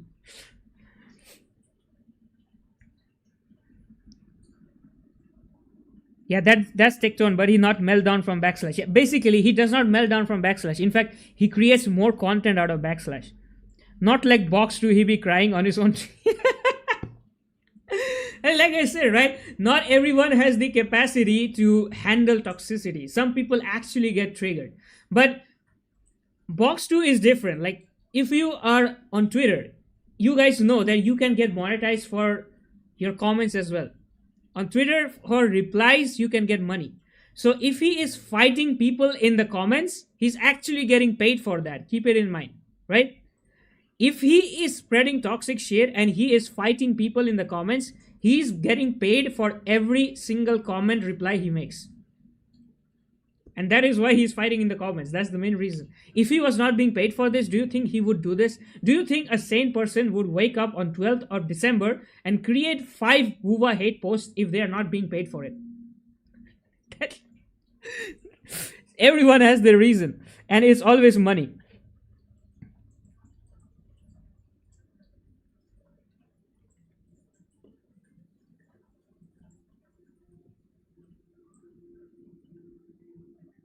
I thought whole 3.x in HSR is dry for me. I mean, they extended HSR 3.0 for so long, it's kind of understandable, right? You make someone play through all of that story, anyone is gonna go mad. Anyone is gonna go mad. I don't exactly remember how long the story was. Wait, let me check, huh? How many hours is HSR 3.0 story?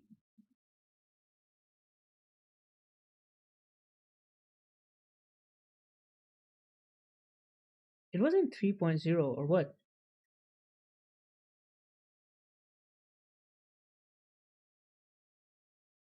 Nah, they added more to it. Okay, yeah, they added more to it, right? They added more to it. That is why it has become really long at this point.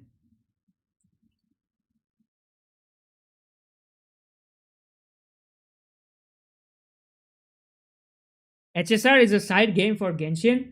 I mean, HSR gets more attention than Genshin. Let's be real. All the quality of life changes that Genshin players have been asking for 4 or 5 years, almost 5 years at this point, HSR gets all of them. At this point, it's starting to look like Genshin is the money making project, and Hoyoverse took all the money from Genshin players and they put it in every single other game they have. They put it in HSR, they put it in ZZZ. Now they're making even more games. They're making Versapura, they're making, what's the new game? That Pokemon type game that they were making. I don't exactly even remember the name. Its name was pretty weird, right? They're just putting money in other projects. Basically, they make a lot of money from Genshin. They put it in other games. That is what's happening. war over shop prices. Like, you cannot be that bored, gang. So I think it is He cannot be that bored. That's the reality, bro. Like, he's not bored. He's not bored. He's making money out of this. That's the thing. time we actually look at the facts, right? Pick up the calculator and count the numbers and figure out if any of this panic is actually justified. Spoiler alert, it is not. Most people are way too employed for this, I am sure. But it is what it is. But before we get into the math of I don't think employed people are complaining about anything at this point. It's is always the unemployed people. Always the unemployed people sitting at Twitter making the worst takes, like literally the worst takes. I don't want to even look at Box 2's page anymore, to be honest. That shit kind of frustrated me. why that $40 bundle is causing so much drama, let me It's not even 40, like $40 is not even that much. $40 for an in-game bundle is not even that much. How much is the most expensive Genshin bundle? Uh Genshin in-game bundles. I don't exactly remember the price. Genshin top-up sender, let's see. Will this site open today? Why is my internet so cooked? Holy, my internet is cooked. Let's try it this side.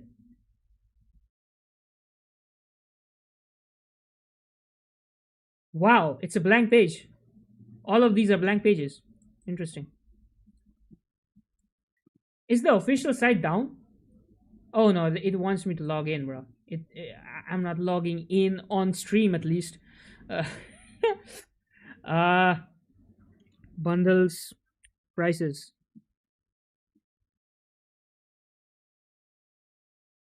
Yeah, there is $100 bundle in Genshin. There is $100 bundle. 5-year old post on Reddit. That is crazy. LD Shop is giving it at $68. All right.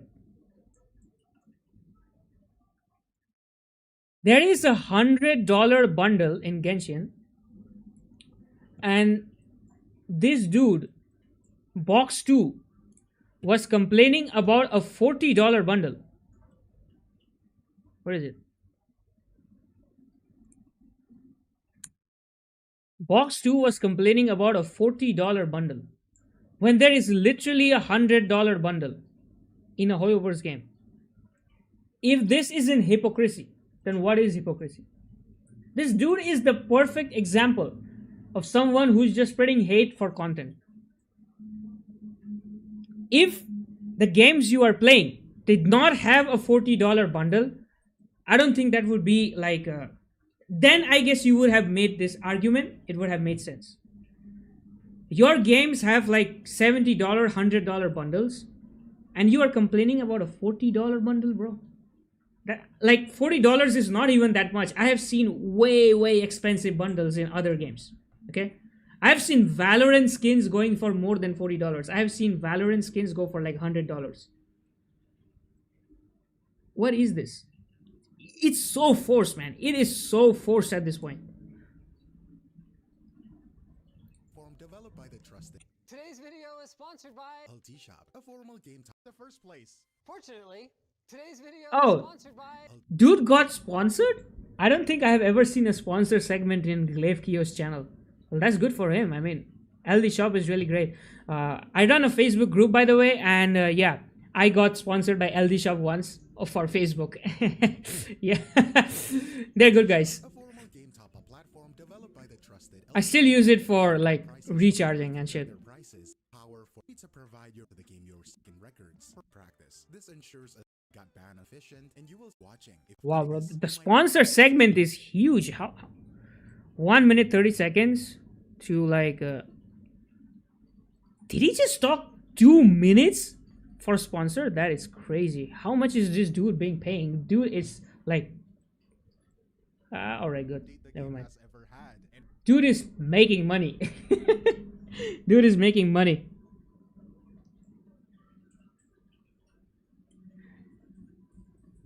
It's clear what Hoyo's intention was to make HSR milk Honkai characters more since Honkai Impact 3rd is dead. I mean, that is definitely a reason, to be honest. Like, Honkai was always the favorite child of Hoyoverse. Because I have always seen, like, even the devs themselves are more attached to Honkai. They're more attached to the Honkai characters and more attached to the Honkai lore and everything. So they just made a better version. It's not a better version. It's like a newer version of Honkai Impact. To be honest, Honkai Impact's gameplay I still feel is better than HSR because at least it's action combat. It's not turn-based. No hate for turn-based, but action combat is just superior. It's just superior, okay? And it's like they made a new version of that game. They always had a bias for Honkai, and they made Genshin so that they can earn money and they could make a new Honkai game. Yeah, Honkai Nexus Anima. Yeah, that is the name of the creature collector game I think they are making, right? Honkai Nexus Anima. This was the game. Yeah, this shit. They are making another Honkai game. So you guys can understand how, like attached to this Honkai tag Hoyoverse is. They literally can't get over Honkai. They keep making more and more Honkai games.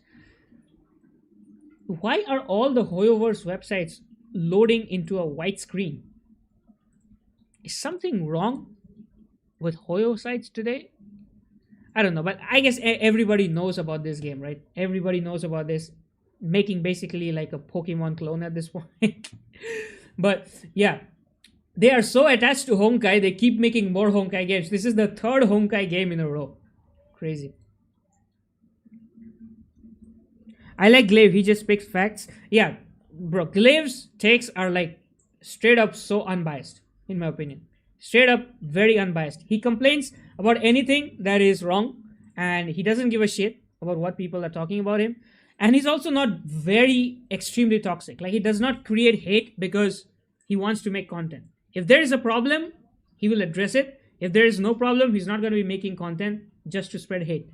That is something I appreciate about him. And his videos are like very concise to the point. He does not make really long videos, but they have a lot of information in it. Like it, you can see that he does a lot of research before he makes every single video. And believe me, the patch is super full of content. Kuro released a roadmap for version 3.0, and I've gone over it, and brother in Christ, it is packing. Bigger than some gacha creators' undeserved ego. We are getting a brand Wait. Kuro released a roadmap for version 3.0, and I've gone over it, and brother in Christ, it is packing. Bigger than some gacha creators' Is this Asian guy? Nah, undeserved he's not Asian guy. What's the name of this guy? I'm forgetting the name of this creator. I'm forgetting the name of this dude. Anyone remembers the name of this dude?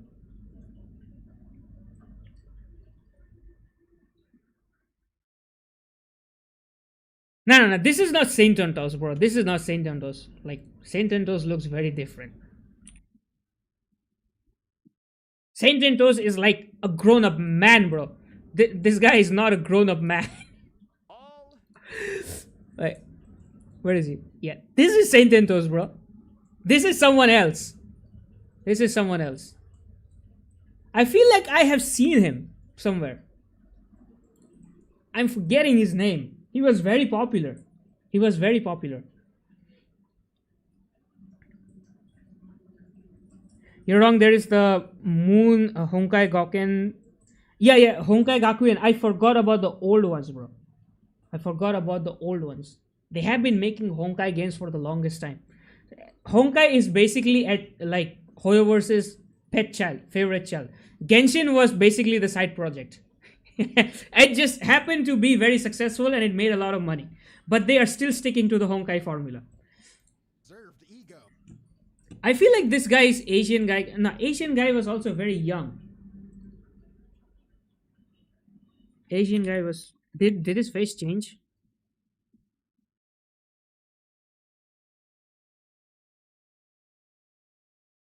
Yeah, no. He's not Asian guy. He's not Asian guy. I don't know who this is, bro. We are getting a brand new massive region, Lahai Roy, which is common for a major update in these live service games. But what is interesting is how they are filling it. And we have got very cool racing events, potentially some fun puzzle deciphering, adventure exploration events, and the very Is it just me or like is anyone else not a fan of these speed? This wind shit. When this wind shit happens, if you're going at a really fast speed, it feels good. But in this game, like the bike is not really that fast, so the wind effect feels like it's so extra. You're not even going that fast, but there's so much wind. They could have like skipped on the wind part, to be honest. combat event is coming back with an update. Even some event reruns, which is basic, but I won't complain at free rewards, am I right? We are getting elemental reworks for a few of the elements, and the tune break effects. Sounds super cool and looks super cool. We have a few content creators talking about it, all hyped up for it. And me personally, I'm just gonna learn it in game and try it out for myself. I heard there is a new That is what I'm doing, by the way. I'm just looking at the game and looking at all the new features, and I'm like, oh my god, there is so much stuff, so much new stuff. I have to go ahead and basically relearn everything at this point. game as well, which is so unbelievably peak. They're buffing older units and they're making more content for the combat lovers. For months, we have gotten criticism on the endgame getting stale, about power creep starting to show their asses. They tried spicing it up lately with the new TOA floors and hard This boss, by the way, is so cool. This one you will fight pretty early on in the story, pretty early on, and this boss has this ability where it basically learns your dodge pattern, and in the second phase, its attacks become undodgeable. So very cool concept, very cool concept, and it's got this whole lasers attacking you. It's just flying around, right? It's very fast boss. It just dashes around here and there, kind of like Hecate, to be honest. Yeah. but it is just a band-aid fix. With the new endgame and the older unit buffs in it, even though it doesn't entirely fix the reoccurring problem, I think it is a massive win and a very welcome change. I think the update is just a W in all fronts, right? But hey, if you're perhaps tired of the combat, you can enjoy the new story chapters that are coming. You can play the new leisure events with friends, or explore the beautiful new interactive world of Lahai Roy. Sometimes we just need a break, I get it. But for someone like me who enjoys both the combat and the leisurely events, oh god, I am so hyped up for 3.0, it's crazy. Is this from the beta? How is it showing Morn Yi gameplay? The world of Lahai.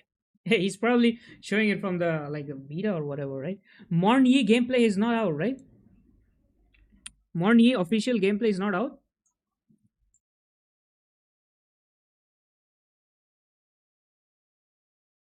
Morn Yi early access. Are people allowed to show this? Can you show early access content like this? Like, isn't this under NDA?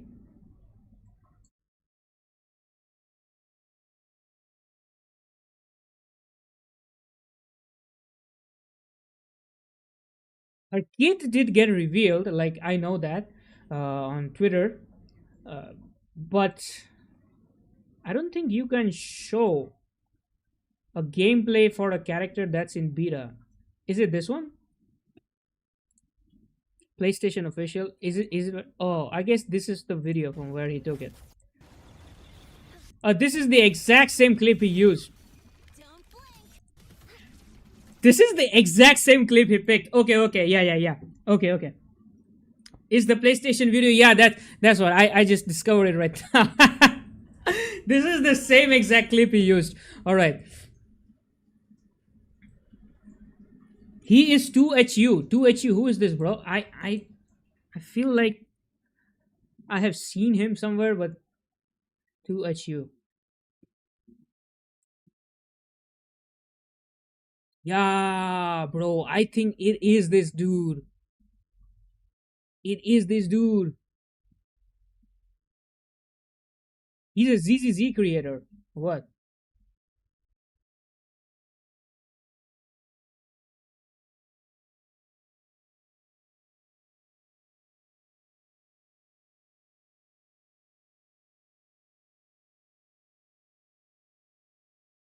The PlayStation 1, it's different to what creator show on the video. He is gacha god. The god of gacha. Yes, he is the self-proclaimed gacha god. I can see that. Nah, bro, that is straight up the PlayStation video. That is the PlayStation video. Let me show you. Look at this. Look at this. This exact moment when he, when you know, he's just sliding and sliding. This exact moment is in this video.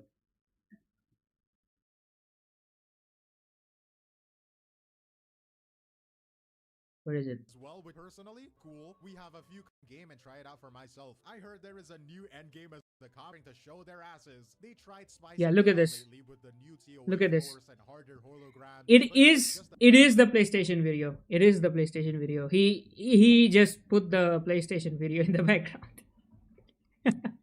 It's fine though. It's fine. I think the update is just a W in all fronts, right? But hey, if you're perhaps tired of the combat, you can enjoy the for 3.0. It's crazy. They are giving us so many other ways to actually play the game. It is just beautiful, bro. But of course, there is an elephant in the Address me. I like this meme. I like this meme. It kind of looks AI generated, to be honest, but it's cool. Creator like Safe Plays, Braxophone, they get exclusive contract to show Morny gameplay before 3.0 launch. Yeah, I mean, of course, like the big creators, they are on the creator server, right? So creator server has got access to Morny already, so they can do it. Unfortunately, I don't know when that day will happen to me. When I will also be invited to the creator server. Maybe in the near future, someday. Room somewhere, and it is the triple limited banners. I recall when people saw that Yeah, this one. there is an elephant in the room somewhere, and it is the triple. The triple limited banners. I like how they did this. This was, in my opinion, like such a good thing that they did, because now the reruns are gonna be so much more frequent, right? Even the old characters, even old characters like Jian, old characters like Jinshi, they will have more frequent reruns. And having more frequent reruns is really good. I feel like, you know what, they just should put every single character banner out there at the same time. A banner where you can select any of the limited characters you want ever since the game released. Just go ahead and pull them. All the FOMO is gone. All the FOMO is instantly deleted. I know no gacha game is gonna do that, bro, because gacha games literally run on FOMO. You miss out the banner, you don't get the character, so you just spend money, you swipe. It's not gonna happen. But imagine, in order to kill FOMO, they put three characters all together in a banner, right? This is like a consumer friendly move. This is not a money making move from Kuro, because the more reruns a character gets, the more less likely someone is to spend money on the banner. They can be like, okay, there's gonna be a rerun in a few months. Maybe I'll just save Asteroids by playing the game, and I'll get her on the rerun, get the character on the rerun. So having more banners is actually more player friendly and is not that much of a like profitable for the company. But Kuro went ahead and did this to make the game more friendly for the players. So that is something that I appreciate. Triple limited banners. I recall when people saw the triple banners, people immediately screamed, "Predatory! They're going after my wallet, Soul and Lee! You have betrayed me!" Or something like that. What? How can someone even call three banners predatory? Like, from any logic, how I think about it, having three banners is really good. You're getting more frequent reruns, right? So you can basically save and you can get more characters. Like the FOMO for getting a character when the banner, by the banner ends. Like if you are willing to pull Linne, you don't have that many pulls. At least now you know that she's gonna get a rerun faster, right? Because there are three banners right now. It's killing the FOMO a little bit. How can someone say this is predatory? It literally does not make sense. Also, the fact that you can choose which banner you can pull. No one is asking you to pull for the old characters if you have them. Bro. People really complain about anything these days, huh?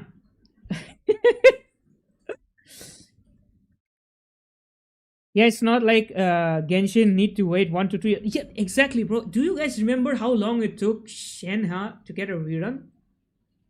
I think it was, how long was it? Was it 2 years? I think it was 2 years before Shenhe got a rerun. How long was it before Shenhe got rerun? She was, I think, the longest character who did not get a rerun. 1 year, 8 months, bro. 1 year, 8 months. And she was one of like my favorite characters in the game, design wise. So I was waiting for her for so many months. And when she finally got a rerun, Cryo was completely off meta. Like, pulling her basically meant you are pulling a character who you will not be able to use in the Abyss at all. Because Cryo was so dead at that point. So off meta. Having three banners is like the least predatory thing I can think of. People complain about that as well. Insane. He's complaining a lot because he lost the game. I mean, maybe. maybe, right? It But hey, Game Awards player choice is totally up to the players, right? They could have just voted for the game. It's not like Genshin Impact was not nominated. Genshin was nominated. It's the Genshin players that decided to not vote for Genshin. And that is why Genshin did not win the player's choice. They could have won the player's choice if the people actually went ahead and voted. So you can say that the Genshin players themselves betrayed Genshin. Does it make sense? Like they were not happy with the game itself. That is why they did not vote it, right? If WuWa players did not vote for WuWa, then WuWa would not have won. Something else like maybe Expedition 33 would have won. I would still say Expedition 33 deserves it more than WuWa, right? But because the community was supportive, the game won. And Genshin community, let's be real, is much bigger than WuWa. It's I think at least 8 to 10 times bigger than WuWa, right? Even with such a big community, if your players are not going and voting for your game, you cannot blame the other game. You can only blame your own community. Your own community is not ready to support your own game. That is the reality. Right? I don't know. I mean, as a player myself, I get it, right? You are worried of the FOMO. You are worried of your asteroids not being enough to pull for all of them. But let me tell you this now. If you really look into it, it is quite literally not that deep. Let me explain before you cancel me for the third time this month, right? There is one Cancel. Oh, bro. It was so sad. It was so sad. Glaive just got cancelled so many times. And one of the silliest things he got cancelled for was AI. I was like, dude, who does not use AI in 2025? We almost entering 2026, bro. Every single person is using AI in their life in some point. The company you are working for is using AI. Are you gonna be quitting your job for that? Not really, right? You cannot do that. You cannot do that, right? At this point, we have to understand the fact that AI is here for good. And he's not stealing someone's job by using AI at all. He was just using AI to rephrase his script so that it sounds a little bit more professional. And people were just, oh no, he's an AI creator, this, that. They just went ahead and started attacking him. It was so sad. It was so sad. new character. That is a perfect example that literally people will complain about anything in the gacha space.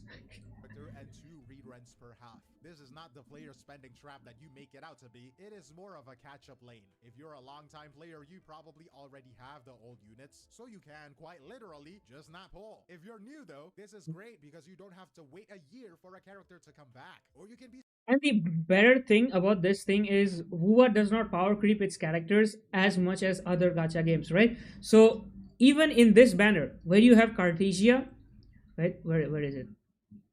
He just showed the picture, right? That's Yuno and Augusta. But right now we got Cartesia and who was it? Shikona, right? I think Cartesia and Shikona is on the rerun with Line, and Cartesia is still really, really strong. Really strong, right? You don't really have to go pull for Line or any of the new characters. Even if you are a new player and you pull for Cartesia because you just like her design. I mean, everyone likes Mommy Cartesia's design. So, Mommy Fluidalis. Oh my god, not Cartesia. Mommy Fluidalis. I don't know. I may be cancelled for that shit. So let me clarify. Yeah, everyone likes her design, right? Even if you go pull for Cartesia, you will be completely fine because she is still so strong. And WuWa meta rarely changes. You are completely fine using the old characters as well. And that is why I feel like this double rerun thing is really good. Even for a new player, if you don't pull for the new characters, if you pull for the old characters, you will be completely fine. Like people are clearing shit with Jian. He was the first character that launched in the game. And people yeah, he does have a little bit energy problems, but it's not like you can't clear content with him. Perfectly fine. You can still do it.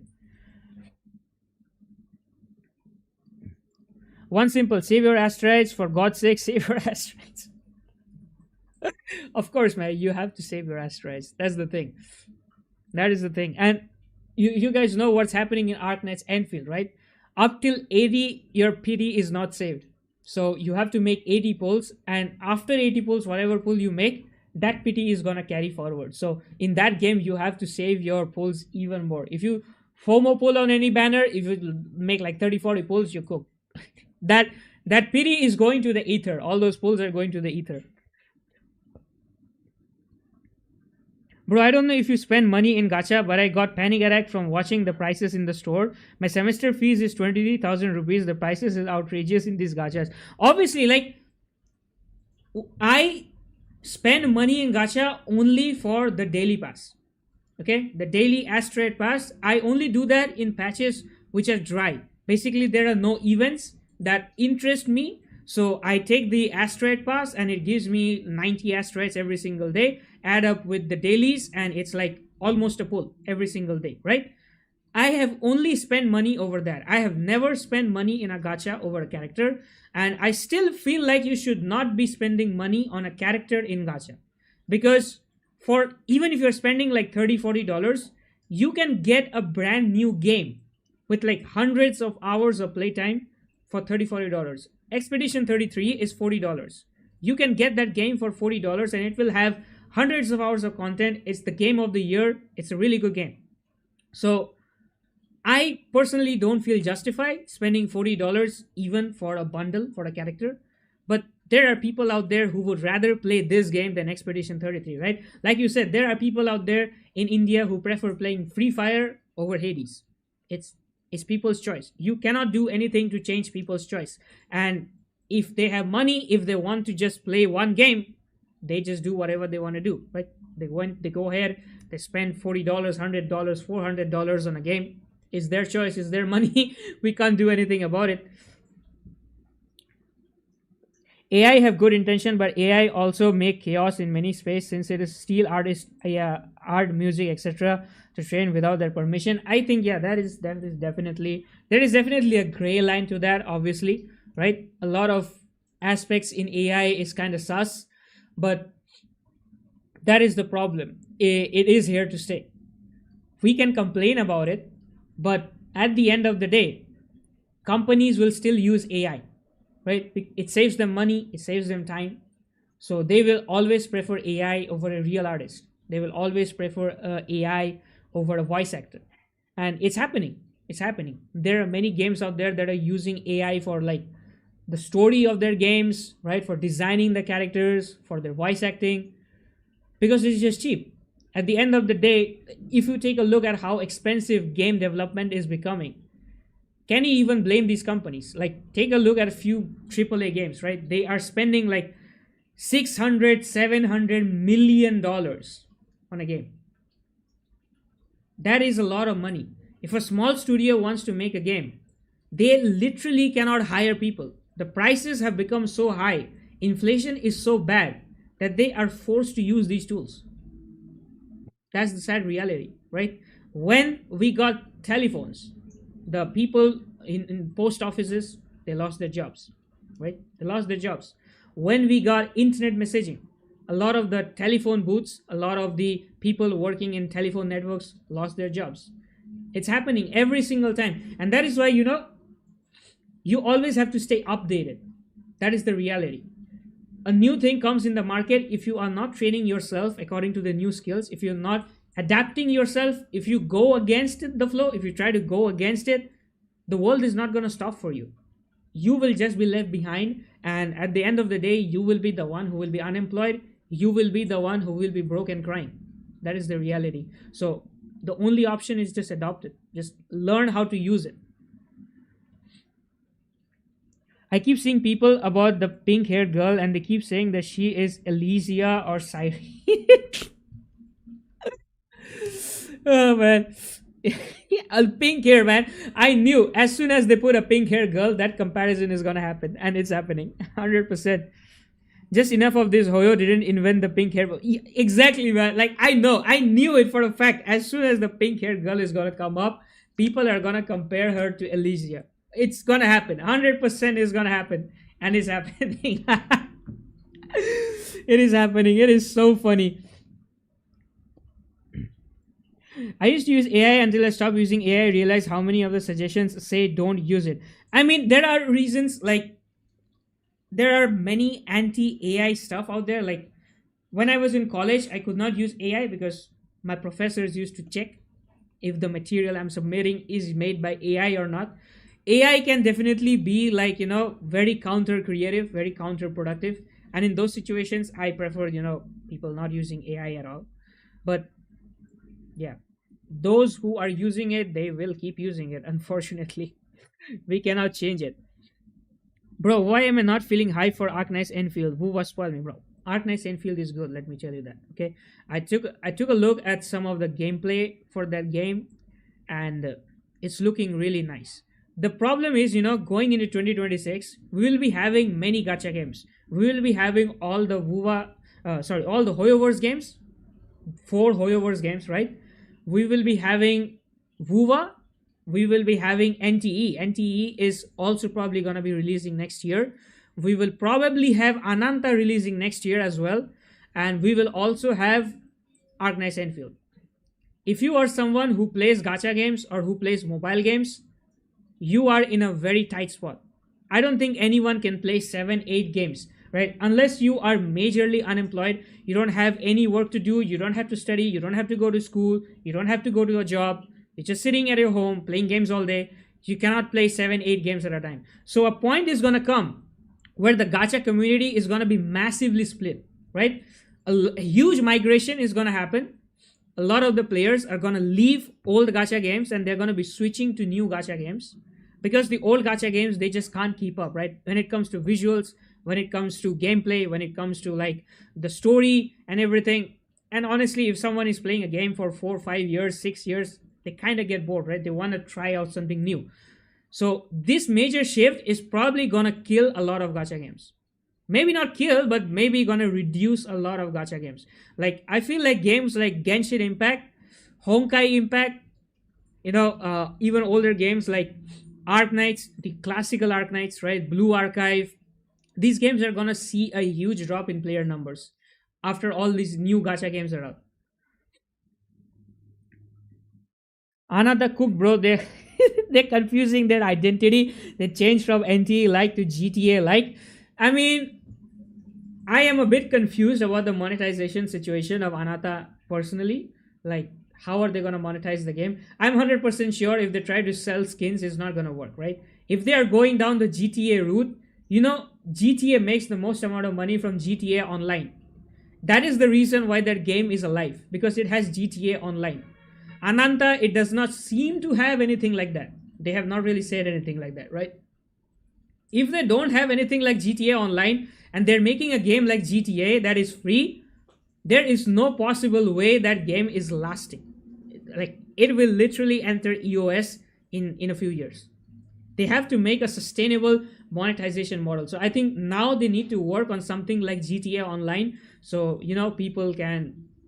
GTA Online works, by the way, because of the RP mod.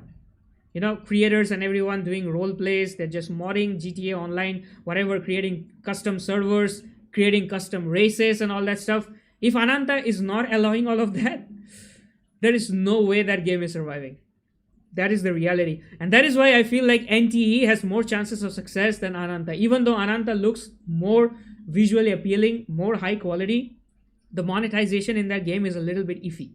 NTE, it knows I'm going for the gacha route, so yeah, they will make the game a gacha. They won't have any problem with the monetization.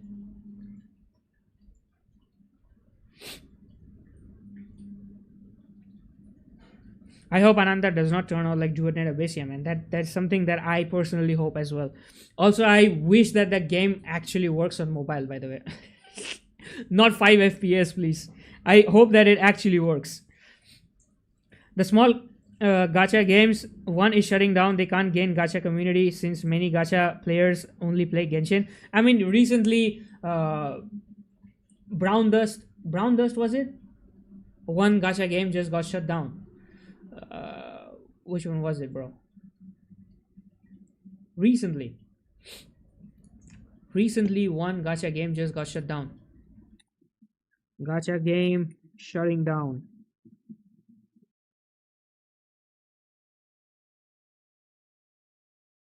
Ah, Dragon Quest Stars. What the heck? It does not really matter.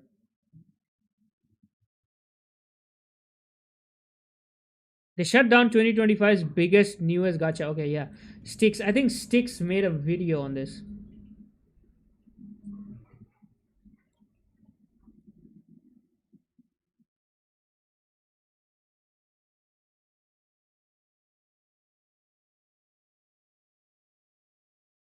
This game, bro. This game looked very promising. Okay. When did this happen? When did I upload this video? You know what? Doesn't even matter. Over 2 years ago, I did a video titled Genuinely the Most Impressive New Gacha of 2023 so far. The game title Fellow Moon Crescent Moonwalker. This game had beautiful character models. It had, and these are, by the way, old character models. These are old images. This is an old trailer. The game was actually overhauled quite significantly between Black Beacon, yeah, bro. Black Beacon. Black Beacon was the game that got shut down. But these are the sorts of gacha games that I feel like will take the most amount of hit, right? Open world gacha games or games with like really good action combat, they'll probably be fine even after like 5 or 10 new gacha games come out because the gameplay is really good. But gacha games like these that kind of have this chibi 2.5D art or maybe they have this really 2D gameplay, like the old classical gacha games used to have. These sort of gacha games are probably the ones that will face the biggest like drop in player numbers as we go into 2026 as new gacha games come out, because when you have so many good like action RPG type gacha games out there, especially ones that run good on mobile, by the way, running good on mobile is very important. If you have that many good gacha games out there, then realistically who is going to be playing these games, right? These games have like so few players in them. It's honestly very difficult to keep them running. If you take a look at the gacha revenues, right? If you take a look at the gacha revenue, there are a lot of gacha games out there that are actually pretty good. I have personally played them, but they are making so less money. It makes me wonder if those games will even last for maybe a few months, 5 or 6 months. Where is the overview?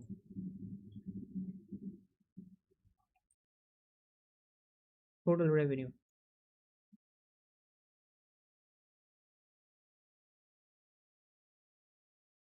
Why is my internet so cooked? It's literally taking 5 days to load one website.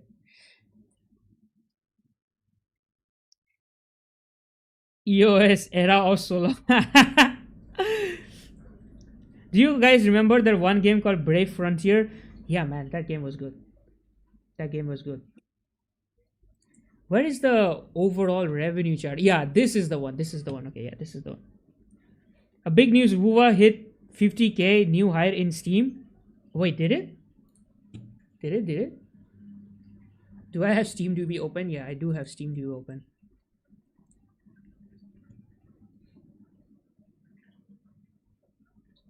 Today morning it was doing really bad. I think it was at 22K or something.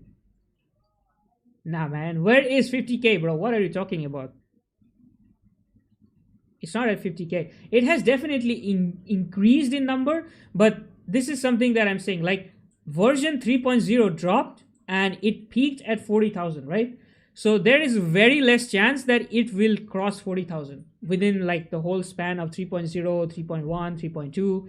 It's probably not going to be crossing 40K. If it does, then you can understand they probably made like a huge patch, or maybe they said, we are gonna be giving some limited 5-star for free. If they do that shit, then it is crossing 40K. Okay, if they give away some limited 5-star for free, maybe if they say we're giving Luke for free, yeah, that is when it's gonna cross this. But normally when the major version is hitting this many players, you don't see it crossing. It's not gonna be crossing.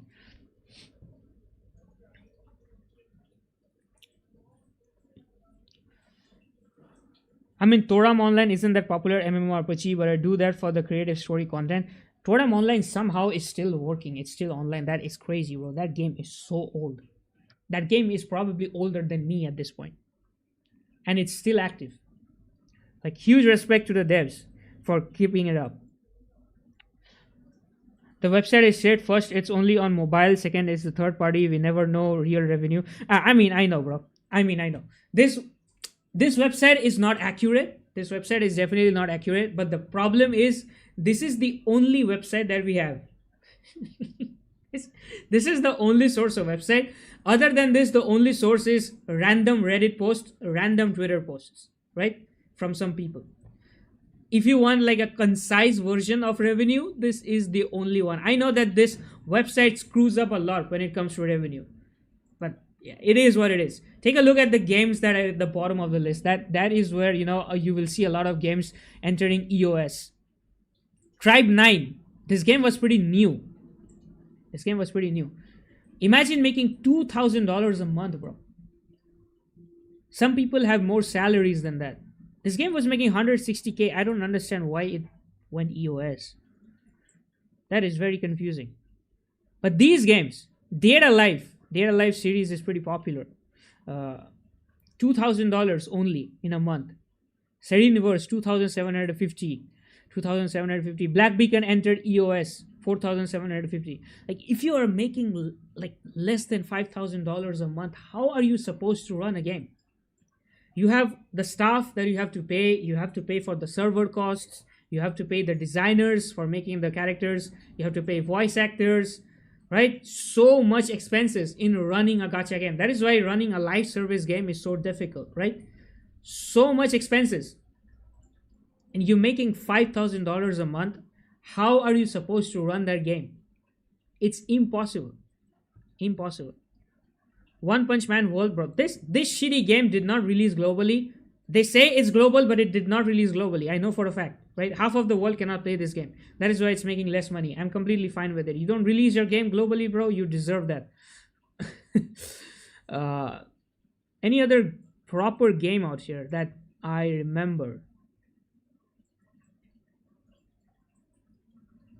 Girls Frontline is not really doing that good.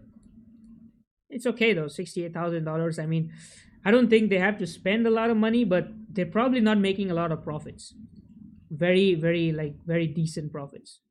But yeah, any game that is making less than, let's say $50,000, Goddess Order, that is the last game here. Any game that is making less than $50,000 is at the risk of EOS at this point. And I think in 2026, when we're getting new gacha games, a lot of these games will just stop. Like they'll just get deleted. And by the way, if you are playing any of these games, don't spend money on them. Don't spend money on them. I know it's hard because if you don't spend money, it may seem like the game will enter EOS if you don't spend money. But the reality is, even if you spend money, the chances are these games will EOS within a year or two. So don't spend money on these.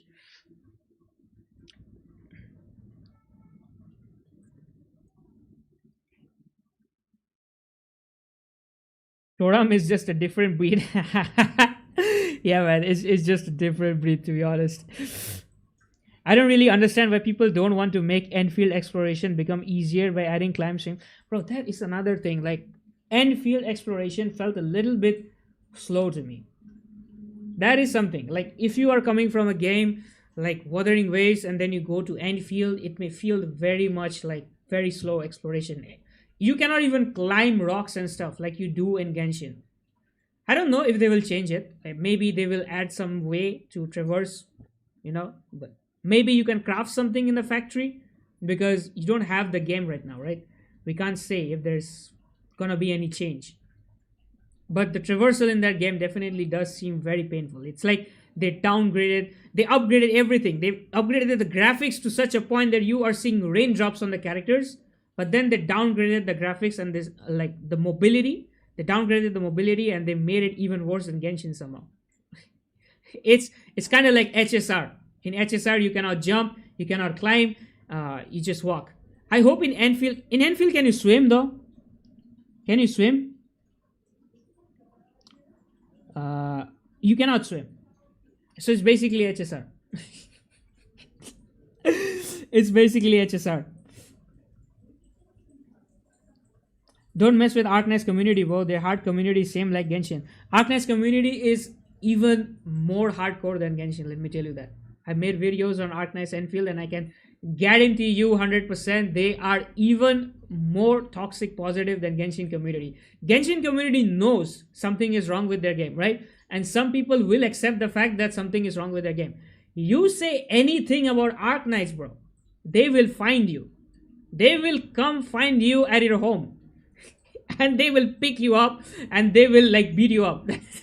Ark Knight's community is very very scary. Okay, that is why like I just made one video criticizing the gacha of Ark Knight's Enfield, and I got cooked in the comments. Right, I just said that the pity should carry forward.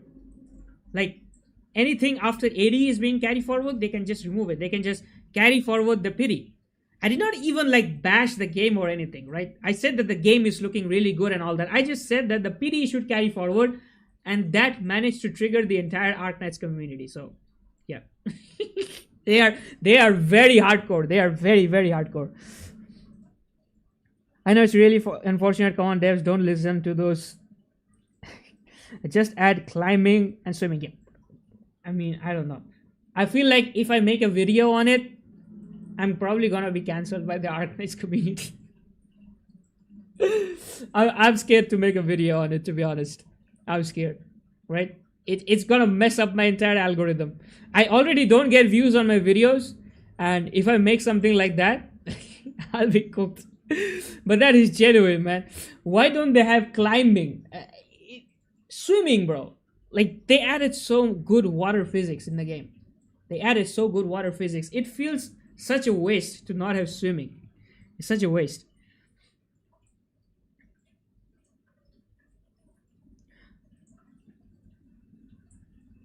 What do you think of BGM in WuWa? Bro, BGM in WuWa is peak. Is peak, right? I feel like BGM in WuWa is the best like BGM in all gacha games right now. All gacha games, right? It's up there with the quality of AAA games like Expedition 33. It's up there. Because most games, what they do is they add music, right? But WuWa literally adds entire songs. Songs with vocals, with artists and all that stuff. That is so cool.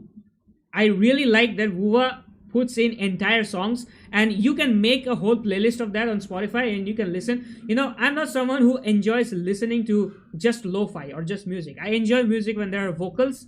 WuWa does it, and I have a whole playlist of that on Spotify. It's just so good to listen to, right? I appreciate it because they add vocals and stuff. It actually feels like I'm listening to real music.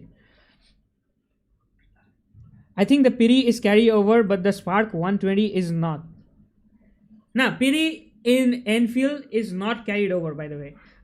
There is 3 Piris. So 65 is soft Piri, 80 is the 50-50 Piri, and 120 is the guaranteed Piri. And any pull you make above 80, right?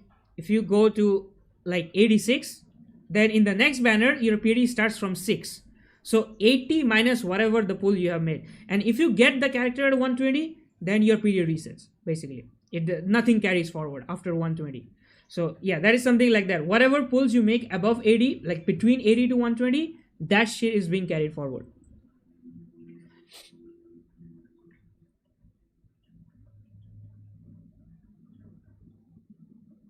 As Indians prefer vocals rather than music, yeah, bro. That is something like vocals definitely feels nice. It feels like I'm actually listening to music. It does not feel like I'm just playing some lo-fi, playing some anything. It helps me focus to the music when there's vocals. All right, where's the Glyph Q video? Let's finish this. System, assuming you have the self-control to not pull on everything you see. Oh, but just an advice, right? If you have none of these characters, just pull for the new ones. You'll thank me later, right? This is a gacha game. Nobody talks about this enough, though. They put out a $10 motorcycle skin with Lene and Rover on it. And I don't know how both of them can be so narcissistic and put themselves as a paint job for their motorcycle. Like, I genuinely... Yeah, like, imagine you buy a motorcycle and you paint your face on it. Damn. I personally find people who put their face on their phone's wallpaper very narcissist. Like, how self-obsessed do you have to be to put your own face as your wallpaper, bro? That is so weird. So freaking weird to me, right?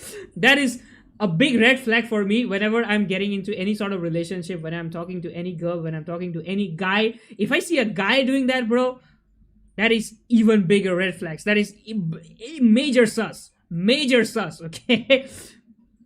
Painting your face on your own bike takes it to another level. That is so weird. That is so creepy. honestly cannot reasonably put together why $10 for a motorcycle paint job that you can only use in the new region is justifiable. But I've seen a lot of comments on my post saying that they will buy it. So hey, you do you, right? It does look fire in my opinion. I just Now, honestly, the bike is currently only accessible in the new region, but I do think that it will become accessible later on, just like flight got accessible in the previous regions, right? Maybe implementing the bike in the old regions is gonna be a little bit complex, like they have to redesign how the bike interacts with the environment and all that, right? The physics, they have to redesign it. Maybe that is why it's gonna take some time, but I feel like Kuro is gonna do it. Like they're gonna be implementing the bike in the previous regions as well. They've done it with flight, so why not? I guess, and I guess at some point we will also get flight in the new region. Like they are slowly working on it in the background. know if it's worth $10. But hey, who am I to judge? I spent 10K on VTuber models I don't use. Like I'm probably worse than y'all. I'm definitely worse than y'all. Anyways, Oh, he has a VTuber model. I thought he only uses PNGs. I always thought that he uses PNGs. nothing burger arguments aside, we need to talk about the actual moneymaker, right? The ones that refresh every update. We have new bundles. Some gives you asteroids and up. This is the $40 bundle. It's giving you 20 limited pulls and 1,000 asteroids, bro. This is really good. This is a pretty good bundle. Like you're getting straight up pulls, no nonsense, no bullshit, straight up pulls. It's pretty good if you are like trying to pull for characters and stuff. Why would people complain about this shit? That is so weird, right? They're giving you 20 limited pulls, plus they're giving you asteroids if you like want to get some weapon banner pulls as well. Really nice.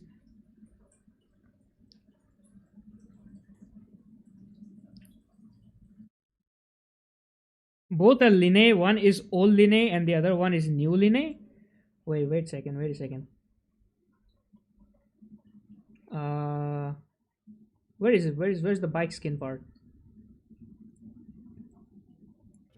They can put themselves as a paint job for their motor on it. And Damn, bro, it's like 2 seconds. though, they put out a $10 motorcycle skin with Lene and Rover. This is old Linne. I mean, yeah, it is old Linne, bro. It has like Linne's face mask. I think the face mask is down. That is why he probably thought it's Rover. Maybe because the face mask is down, but it does have the face mask from Linne, and it has these stars as well. On it. And I don't know how both of them can be so narcissistic. It is Linne, bro. Yeah. He probably made a little bit of a mistake with it. It happens. Everyone is a human. Everyone is a human. So it's possible. Definitely worse than y'all. Anyways, not every update. We have side bundles. Some gives you asteroids and upgrade materials. Some give you poles and I don't think fly will come on Lahai Roy since bike can also fly. The bike flying one is though is it's kind of weird. Like I'm not really a big fan of how the bike flies. The flight module was very handy. Like you just press one button and you straight up go to the air, right? The bike one is a little bit weird in my opinion. It's like you take small boosts and then you go forward. A little bit weird, personal opinion. But there is literally no problem if they add flight. Like they could have both of them at the same time. They'll probably sell a few bike skins, and once they are done with selling the bike skins, they will add flight.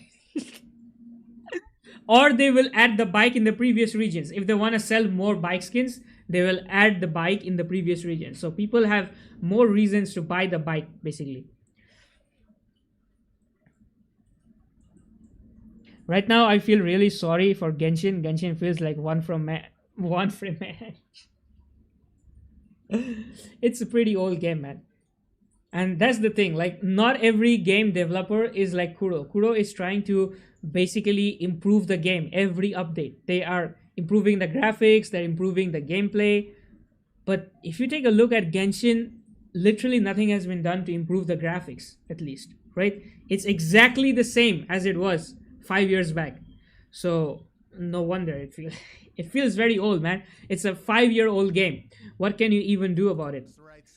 sorts of bundles, but there is a new one that costs $40 that gives you more pulls and more asteroids. Looking at all of these, usually, these are the things that you just gloss over, right? Or not even care about. And to be honest, I believe 90% of people that actually play Wuthering Waves and not just talk badly about them on Twitter for clouts and attention, literally don't care about these bundles anyway. I don't know, they won't buy them. A very small percentage of the he wants to say that the free to play players don't buy them, like they don't care about this, which is completely true. Like, if you are free to play, bro, why do you care about the prices of the bundles? It's not like you're gonna be buying them if they become cheap or some shit, right? You're not even buying the daily pass, you will buy bundles. What? You don't have the right to complain about prices if you're not spending money in a game. player base are whales. And you know why? Because they get a lot of pulls from the game already. These are just bundles that are saving the whales money a little bit. If you're not a whale, no worries, because you're not missing out on anything. But you know what? These actually made people on Twitter lose their hair and become bald. Damn. How did this happen in the first place? Like, what? It started when Narushio, or now called NaruVT, posted the whole update contents on his Twitter just to get the news out to the people, right? It is Oh yeah, this dude posts a lot of WuWa news. Yeah, I have seen his posts a lot regarding the leaks and everything. He's pretty fast when it comes to all that stuff. and there is no Narushio was, I think, one of the oldest WuWa creators. When WuWa dropped, I think he was one of the first creators. Narushio and Rexland. These two guys were, I think, the earliest creators playing WuWa. bad intentions behind it, trying to start something. It is literally formatted as such, right? And then Gacha Smack did what Gacha Smack does best. He put that $40 price tag right next to a copy of Clear Obscure Expedition 33, a full game that costs the exact same amount. Naturally, this blew up. It is the easiest. Honestly, I did not expect Gacha Smack to do this, bro. This guy is so wholesome and so positive. Like, why would you do this? He's a pretty wholesome dude. Like, he rarely does anything that's, creating controversies or just like hating on a game or some shit, right? He's very happy, chill, like wholesome kind of dude. Like, I did not expect him to post this. That's crazy. Stefaru as well. Yeah, bro. Stefaru was like so old. Stefaru was there for such a long time. Damn, bro. I got a lot of comments. Many gacha game player either kid or uncle kid, bro. Their front brain is not developed. That is why I think we have this saying like gacha players don't read. Because they don't have the patience to read. I mean, I make videos sometimes and I see like people complaining in comments about stuff that I literally addressed 5 minutes into the video. It's like they watch 1 minute, 2 minutes of the video, probably they watch 30 seconds of the video, and they straight go to the comments to complain. That is so crazy. They don't have the patience to even watch 5 minutes. Their brain is so cooked. Gacha Spec sometimes is just weird. I mean, he's still a pretty wholesome dude. Did he make a video on this? I don't think he made a video on this. His channel is like much more wholesome. Wushu is DuetNet Abyss sponsoring players or what? Like, I'm seeing a lot of people suddenly making content for DuetNet Abyss. That's weird. See, he's made a positive video on 3.0. And most of his videos are kind of positive. Hoyo Shilling, Kuro really wants you to pull for Linne in 3.0. Most of his videos are, more on the favor of WuWa. Normally, right? So I was not expecting him to put this. That is very weird. It's sad there is a skip button could literally do wonders for my Guys, I know probably a lot of Genshin players will hate me for saying this, but the whole reason Genshin is relevant in 2025 and going into 2026 is the story.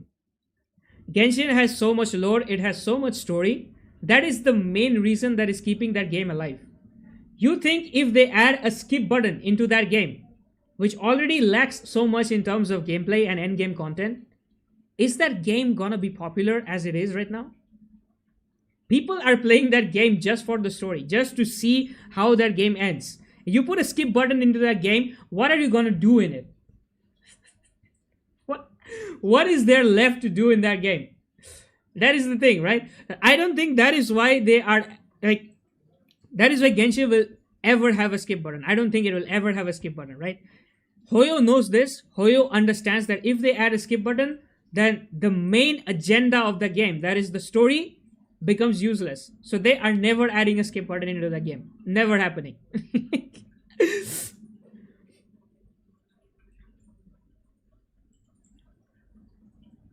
WuWa saved us fatigue. Exactly, bro. Exactly. Like, I was tired of the gameplay loop of Genshin. I never said that the Genshin story is bad. Genshin story is really good. It's only the gameplay loop, and now currently how they animate the story, the animations and the voice acting, everything feels a little bit outdated at this point, right? The story in Genshin is very in depth. It's really good. If you remove the story, though, there is like literally nothing in that game to like stitch it together, to keep it together. That's the problem.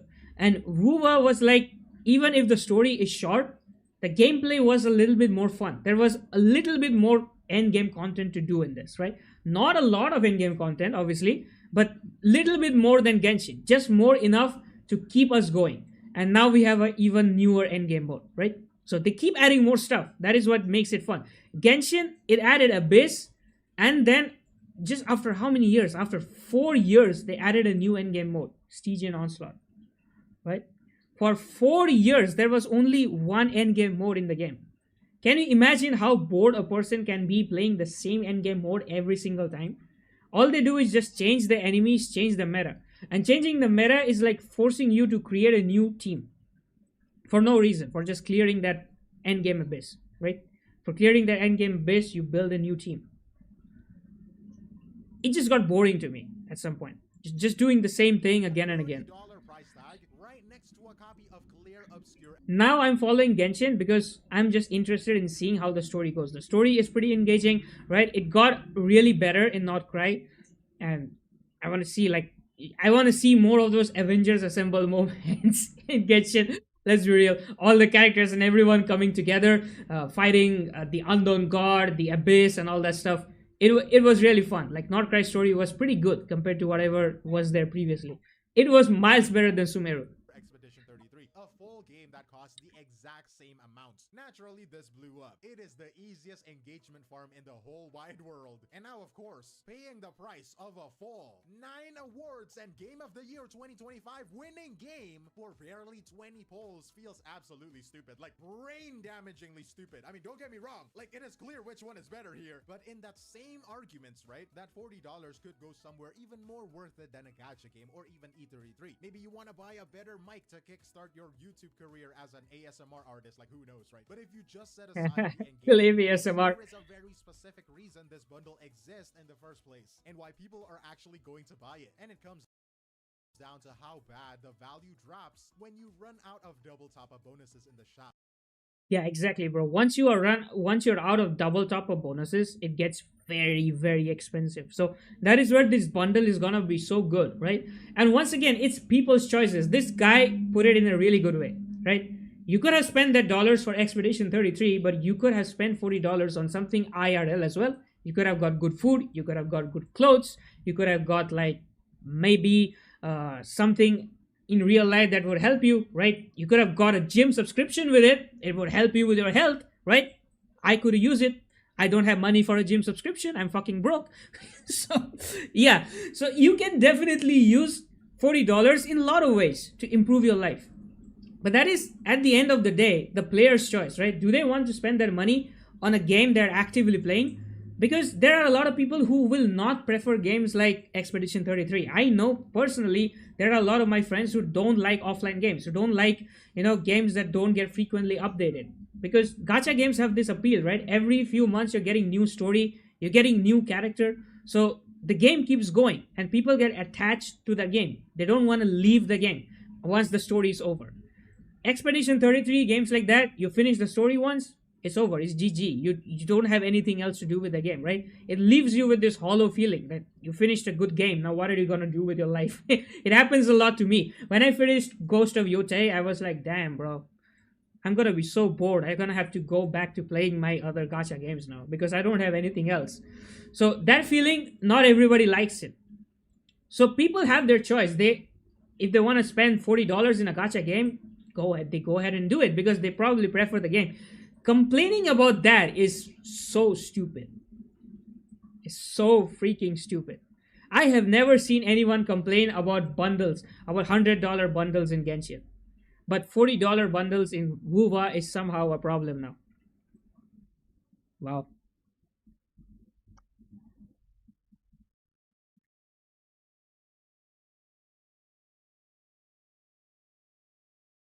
How Yuan text even though he is blind? Text to speech, but he can't drive a bike, by the way.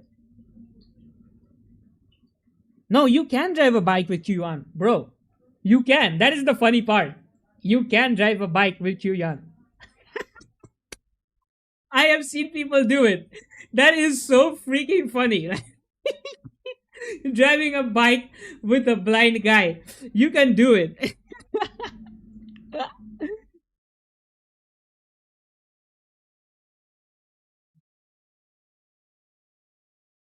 You can, man. I have seen people drive with Yuan. Are you for real? Like, are you serious? He can't drive the bike. I feel like I've seen a clip with Yuan.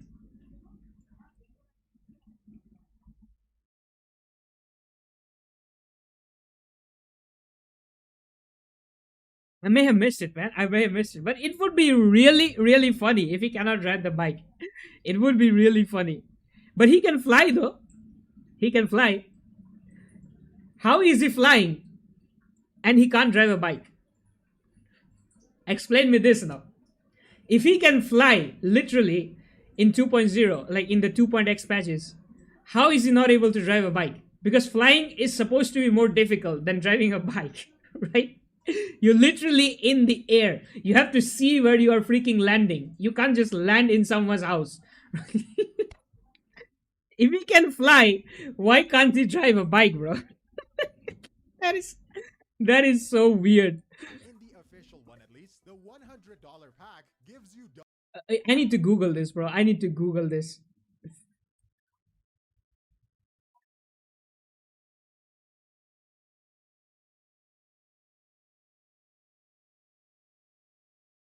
I know someone must have said this. Uh, every character can ride. Oh, no, no, no. That is not it. If I type Reddit, will someone have posted this?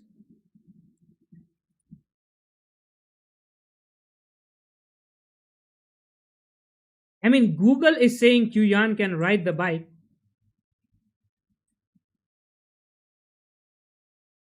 Google is saying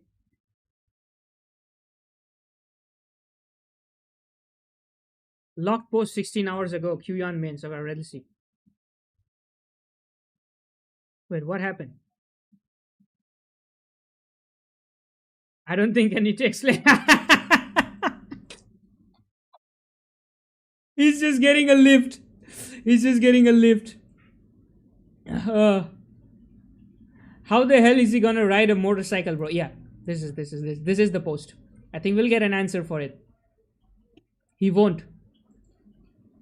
What the hell happened to that post? It just closed. Yeah, okay. It's closing the post. What the hell? Wait, let me open it. Okay, now it's open. That was so weird. It was closing the post on me. That was so weird. He won't. He will stand on the bike and he was. It would be so funny if they did this, though. It would be so funny if it did this. Best. Let's put it to new. This post is glitching.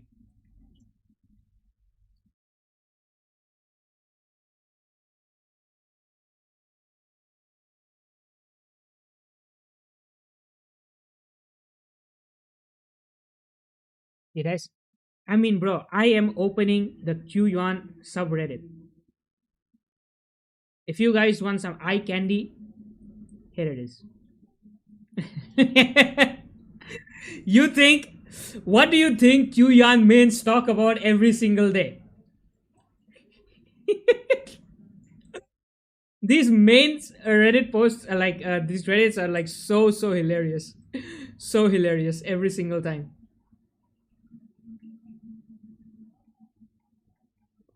But no one has posted about this. That is kind of weird. Uh,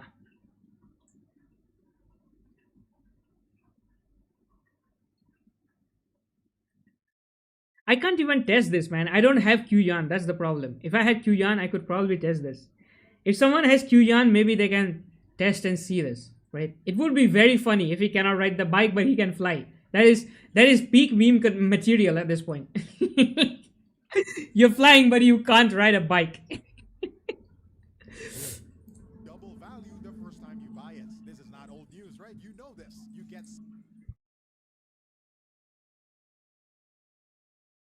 Why won't Cartesia be able to drive, bro?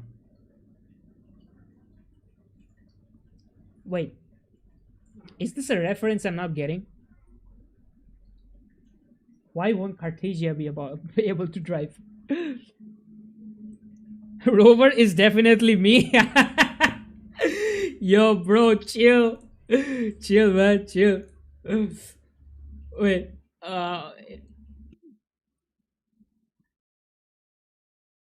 gonna give you that eye candy once again. Where is it? Where is it? Where is it? Bro, where is it? Did this dude? Damn, bro. QYan mains are scary. QYan mains are scary. The type of shit they do is scary.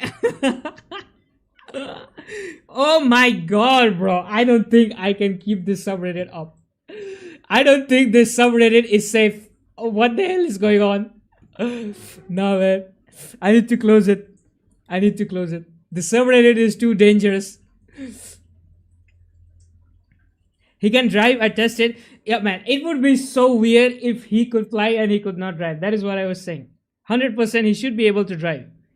Do you all think they'll add co-op to ZZZ? I mean, it's very possible. It's very possible because ZZZ is also the favorite child of Hoyo, right? They added character exploration in ZZZ. They added the semi-open world in ZZZ. So yeah, I mean, co-op was an update that was supposed to come in ZZZ. I think I heard about it. Uh, Co-op coming to ZZZ. I think this was pretty much confirmed. Multiplayer and co-op events. A multiplayer battle mode is coming to ZZZ in a future update. It's a 1 year old post though, so I don't know. I don't know. But I recently saw a post that co-op is coming in ZZZ. Like there was some news. Look at this ZZZ leak, new agent, new co-op mode. I cannot definitely show you this because obviously it's leak, right? But yeah, 2.5 there was some news about co-op coming to ZZZ. So I think it's coming. Now it turned me. Damn, bro. I think you should join the QYan main subreddit. You will have a really nice sleep today. You will have the best time today. 6,480 Lunites plus another 6,480 Lunites for free. Well, not for free, but like you know what I mean. That is 12,960 Lunites just for that one-time purchase. Is it worth it? You be the judge. But the moment you use that bonus, that same Yeah, it's cool. $100 only gets you the base 6,480 plus a measly 1,600 bonus. That is 8,080 Lunites in total. I mean, what the hell? If you end up using your computer science degree to work and count the numbers yourself, you lost nearly 38% of the value for the exact same dollar amount. The value just falls off like Duet Night Abyss on its 1.1 update. Like it's Damn, bro. bad. Duet Night Abyss. Damn, that was some roast. That was some fire roast. Oh my god. Aren't the Duet Night Abyss players like triggered in the comments? One is $40, other is $300. I wonder which is more predatory.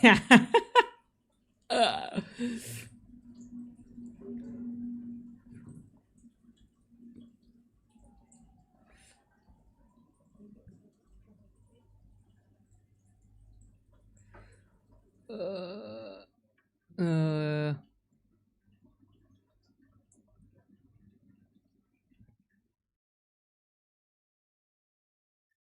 it's a shame to see Box 2 become like that. He was OG Arc Knight CC and now he became another Hoyo slop. I mean, bro, people do shit for money. Oops, let me close the door. I am very surprised that the Duet Net Abyss players are not fighting him because Duet Net Abyss community is also very like it's not as toxic positive as Arc Knights, but yeah, you guys know right when a game has a very small community that's as tightly knit, you know, barely people are playing the game, they are very defensive about it. So I'm very surprised that the Duet Net Abyss players are not out here, you know, screaming on Glaive for this. Fall off might be worse than that. I don't actually know. Now look at this controversial hair loss inducing $40 bundle, right? You get 1,000 asteroids and 20 pulls. And since one pull is 160 asteroids, those 20 pulls are worth 3,200 asteroids. So the total value is 4,200 currency. If you compare that to the double bonus, it is gonna be worse, obviously. But if you compare that to the standard, no bonus top up, it is miles better. How much better is it? It is roughly 30% better than the standard rates. You are getting I'm glad it did the math because I was honestly not gonna be sitting and doing that math. That is too complex for me. But yeah, bro, that is the video about this. The video is about the price of the bundle. That is insane, bro. How big of a drama was this? How big of a drama can people create for a $40 bundle? I think the whole thing happened because Gacha Smack created a like the Twitter post on it. Let me see. Let me see what sort of reactions Gacha Smack got on this.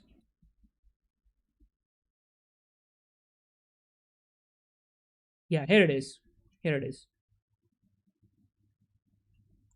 This a huge case of opportunity cost? What's with this false equivalence kind of post? If someone plays Wuthering Waves and has no interest in playing Expedition 33 due to personal preference, what's the use of that $40 on a game that they won't play? Exactly. Exactly, man. It's your money. It's your preference. You can't tell people how to spend money, right? People spend like $2,000 on a Prada bag, and it's a bag at the end of the day. You can't tell them that they are stupid. They just have the money. I enjoy seeing gacha players being salty in the comments. This is a post by a gacha creator, bro.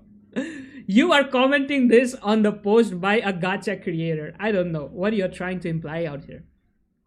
Reminder that you have gacha in your studio. It's like, bro, every single thing I think about is the next comment. It's like Twitter is reading my mind. I deleted Expedition after 5 hours. With new WuWa character, I'll play for years. It's like people's type, man. Some people don't like that stuff. Some people don't like offline stuff, right? Look at this. Oh my god. If I say this on YouTube, I'm being demonetized. Buy Expedition 33. AI slop. What the hell? I don't really understand what this is. You're getting 26 pulls plus 40 Astro, which is a 19% chance of getting a 5-star. People really did our whole freaking game.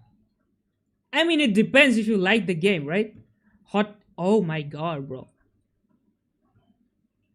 Oh. We gotta see the comments. Okay. Live service game. I'd rather play a game that will be around long after Expedition 33 dies off. It's why I prefer live service games over games that has an endpoint. My option, mate. Yeah, this is why I prefer live service games a little bit as well, because they just don't end. That is the good thing. All jokes aside, it's a completely different. I can't believe someone made this comment, bro. That is not a hot take. That is the straight up oven. That is the freaking sun. It's not just a hot take. It is insane that someone would say this. Wasn't rage bait, just my opinion. Oh my god, bro. Oh my god. All right, all right. People's opinions to themselves. The reply. Just saying that we already got this bundle stuff way back in 1.1. They just changed the bundle image every patch. Every gacha game or live service game has bundles. Even normal games get DLC bundles. What's the issue? Yeah.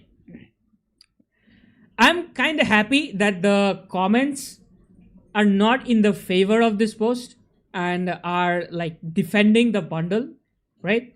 Because this feels like such a weird take. Really, really weird take. Honestly, I was not expecting Gacha Smack to post something like this, but I mean, he has done it. He's done it, right? People do stuff, but this is such a weird take. Getting way more value than if you just swiped on the regular store. And of course, you will. The gacha drama is always on the creator and Twitter, by the way. The drama really reached the whole community, like the first anniversary. I mean, yeah, bro. That is what the thing happens in gacha community, right? If you are a gacha player right now and if you are playing a gacha game that does not have content, what are you gonna do? You're gonna have to farm drama. Sometimes I do that on the channel as well because you cannot make content without drama. That's the unfortunate reality. And drama sells. People like seeing drama, right? People like seeing spicy stuff. Not everybody wants to like open YouTube and watch the latest Linne guide, right? How to clear the end game content. You'll probably see that content once. Once you will see one Linne guide by one creator and you will be fine with it. What else are you going to consume in gacha? The only other thing you will consume in gacha is controversies, is drama content because that's spicy, that's like interesting to look at. That's the thing. Honkai Impact 3 combat is amazing. I mean, yeah, bro, it is amazing. And the hot take that this guy has said, like ZZZ combat is lower than Honkai Impact 3, I agree with it. I personally agree with it. I have played Honkai Impact 3 combat. That is much better than ZZZ combat. ZZZ combat is okay, it's fine, right? But it has some unnecessary aspects to it that kind of makes it a little bit weird. But Honkai Impact 3 combat was really good. Really good. Not really, literally nothing to complain about. Even PGR combat is really good. WuWa, WuWa's predecessor, PGR, really good combat. Will get even way more value if you use the sponsor of this video and the link in the description or the top comment, right? And this is why I call this a band-aid fix as well. Not just because the shop reset didn't happen. It is because the prices of the top-up shop without the bonuses are absolutely redonkulous. They know that nobody in their right mind would spend in a gacha, let alone pay a full price for that 38% loss. So they throw us these bundles to stop the bleeding. It doesn't fix the problem. No. The fact that the base pricing is terrible, but it is the only option you have if you're not trying to get ripped off, right? I mean, the double bonus in the shop also resets from time to time, so that is one good thing. Oh, by the way, I just paused in one of the sussiest frames possible. Man, why does this keep happening to me? Because of course, as WuWa players, we cannot have nice things, guys. This discussion didn't stay about cash, math, and false equivalency. Well, it is still false equivalency, but it is that. And it also turned into gacha tribalism war, because of course it does. My beautiful friend Box 2, even though he is very pretty, he saw... I'm literally, even though he's very pretty, this needs to be a meme, bro. Box 2, even though he is very pretty, he saw how big the fight... This needs to be a meme. This is like so. This is so peak, bro. This is peak Glaive Kyo comedy. I really appreciate it when it does, small community like comedy stuff like this. Do you think $40 is a great deal? I mean, think about it, right? If you run out of the double bonus, obviously the first thing you should do if you are trying to top up in a gacha game is go for the double bonus, right? Once you are out of the double bonus in the shop, then does it make sense to buy those asteroids at base price? That's the thing, right? Buying it at base price is like insane loss. Insane loss. At that point, you are supposed to go for the bundle. But if you have the double bonus in your shop, then it literally does not make sense to go for the bundle. The bundle is only there if you run out of the double bonus, because the double bonus takes a long time to reset, right? They don't reset it every single patch.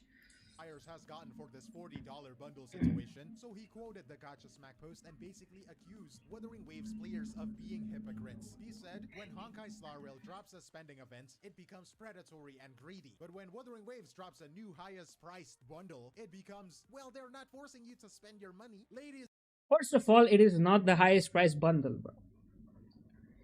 People don't know the shit that they're talking about and they just create content to spread misinformation. It's insane.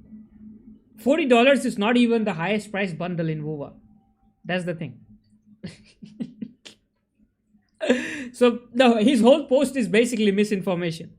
and gentlemen and everyone in between, if you didn't play any of these games, this actually sounds like a valid point, right? Why is one game evil and the other one okay? I don't know, Patrick. What do you think? Let's ask explain this post.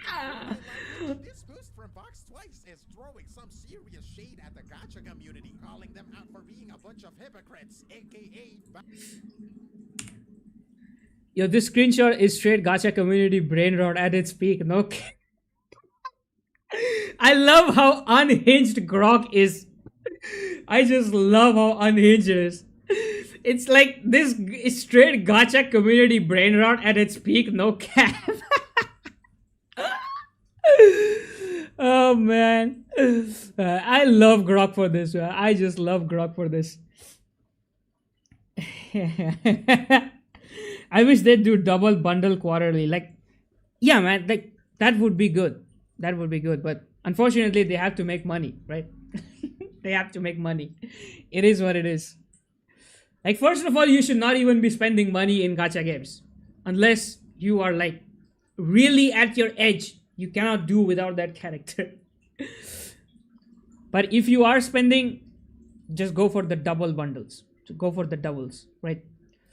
shade at the gacha community, calling them out for being a bunch of hypocrites, aka backstabbers in the battle bus. Like what? Anyways, the bundle in Wuthering Waves is literal. Take any female character and stop that push. Oh shit, bro. Shit. I cannot say that on stream. It's too sus, but it's true. Yeah, it's true. Literally just a discount. However, you want to make it look bad by comparing it to E33 or whatever logical. That is like the whole selling point of ZZZ, by the way. That is the whole reason why ZZZ is working. Because of this Gunnar stuff. Gymnastics you want to You know, funny part is I have seen a lot of Hoyoverse people say that WuWa is Gunnar paid. Just because every single patch, Kuro is not afraid of showing emotions, right? Rover is not afraid of forming relationships. That's what I want to say, right? If they want to show a romantic interaction in WuWa, they will go ahead and do it. There are many romantic interactions in the game. And somehow, I don't know, Hoyoverse players get very triggered by this. Very, very triggered by this. I don't understand. When you see romantic interactions in an anime, you are fine with it. When you see that in a movie, you are fine with it. You read it in a manhwa or a manga, you're fine with it. But when it happens in a game, that is a problem to you. How does that make sense? Just because your game is 14 plus rated and it cannot do this stuff in the game, because it's 14 plus rated, obviously they cannot do it. A game that's 16 plus rated can do it, right? There's no restrictions on it. Why are you hating on that game for literally putting in slice of life romance stuff? I feel like it makes the game better. It makes you actually feel connected to the characters, right? The characters don't feel like straight up non-emotional. They're just there for the story stuff, right? You feel connected to the characters. You actually feel their story. You actually feel engaged. Not having romance, not having this little slice of life sometimes bothers me in other games, to be honest. Because I feel like, the MC is so emotionless. Like, what is going on? How can you be so emotionless, bro? You got so many pretty girls around you. You got some genetic problem in you. You got some hormone problem in you. That's why you're not attracted to girls or some shit. I don't know. It makes me feel like that, right? It's so natural. Like having this man woman interaction in the game is so natural. It's so natural in movies, anime. So why can't we have it in the game? And there are games out there that literally have like uncensored stuff in them, right? Just take a look at GTA.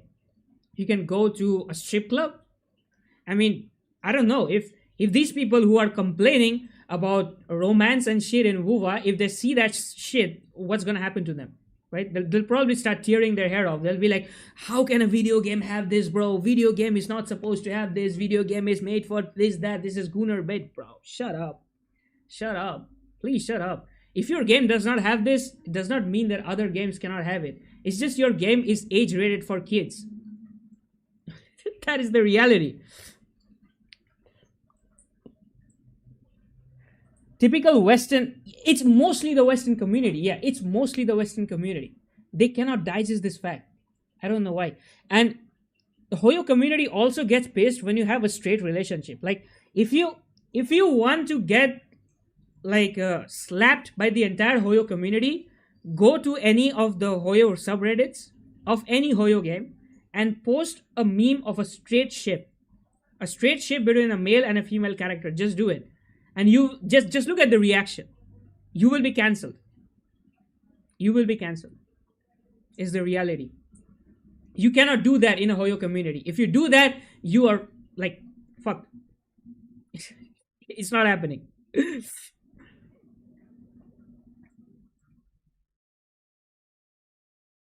You already have the romance on Genshin, but it's cringe and so bad at sometimes. Like Columbina. Oh, damn, bro. Nah, man. Nah, I can't read that shit. I mean, Genshin has done that pretty well with Ayaka. Like, that was the only thing that I find was a little bit legit. Anything other than that, I don't really feel like we had that sort of romantic interaction in Genshin. Ayaka one was the only one that was serious. And honestly, it made me so happy when that scene happened, with Ayaka in the forest, she was dancing. It was so good. It literally like warmed up my heart when I saw that. And I had so much hopes that going forward, maybe they will add more stuff like that. But unfortunately, it literally never happened. Literally never happened. And I can understand why, right? They showed a ship in Genshin. And they showed a straight ship in Genshin. I mean, if you were playing with Lumine, that's a different story, right? But there was a chance that it could be a straight ship, right? You could have Aether, it could have been a straight ship. And the entire community got pissed. That is what happened. You put a straight ship, it's over. It's over. The complaints about the senpai thing is 14-year-old brain rot. I mean, the age rating of that game is 14 plus. What can you think? Like, what else do you think is gonna happen, right?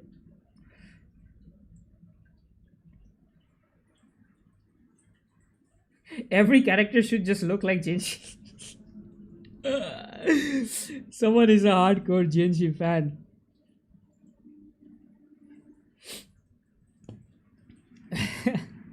It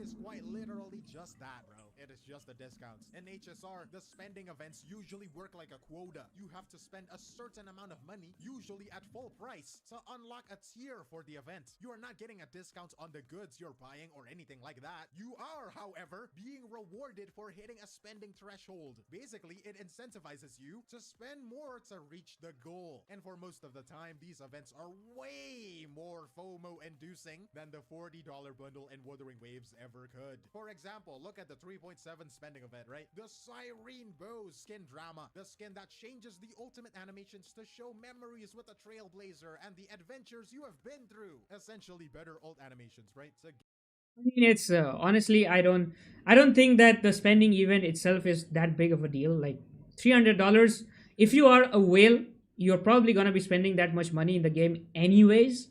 So it just gives you a bigger, like a better incentive to spend, right? If you were spending $300 in the game anyway, hey, now you get something else with that $300.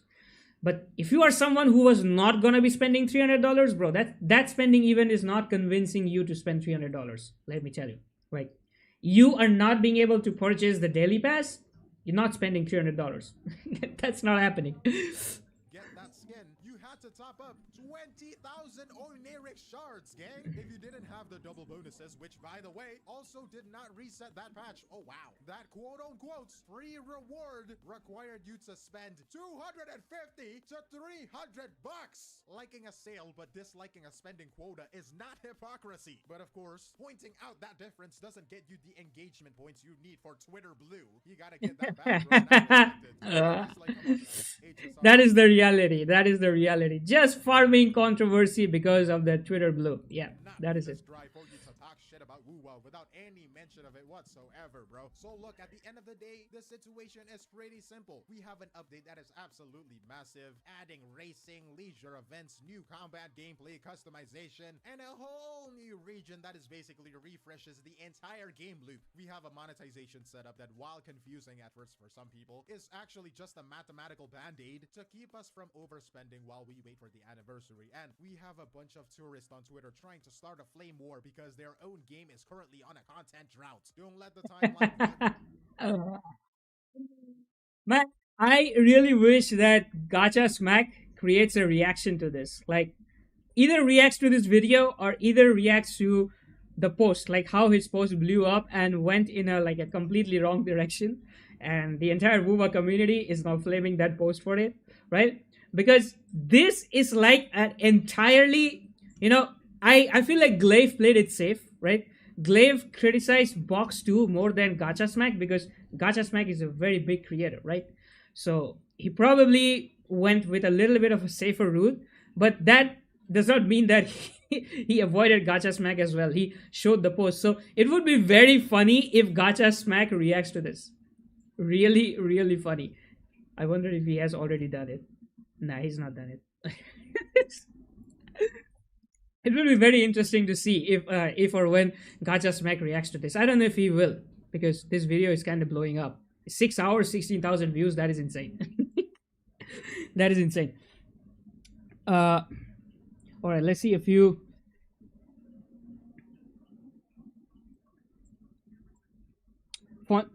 Just like Genshin do to Mabuika, she's an Archon, but she dressed like a night girl. Like, yeah, bro, that is completely true, and that is why Fontaine is like the peak of Genshin. Yes, bro. I mean, I personally agree, right? Fontaine was the best arc, right? Fontaine characters also look really nice compared to Sumeru characters. Even compared to like the Not Cry characters, I feel like Fontaine characters, they just look really, really nice. Okay, the clothing, the personalities and everything. Every character seemed to have like a very meaningful background story and stuff. It was a really good patch. Really good patch when it comes to the story, when it comes to emotional character building, right? I feel like Genshin did not peak after Fontaine at all. Sumeru was better. Sumeru was better than Natlan. Natlan was personally, I think, one of my like least favorite patches out there. I liked Chasm more than Netland. I like Chasm more than Netland. Yeah, it is what it is.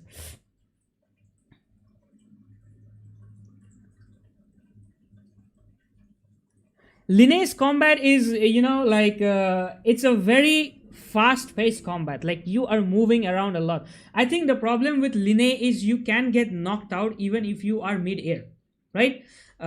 So, what happens is a lot of her combo, you need to hit that heavy attack mid air, right?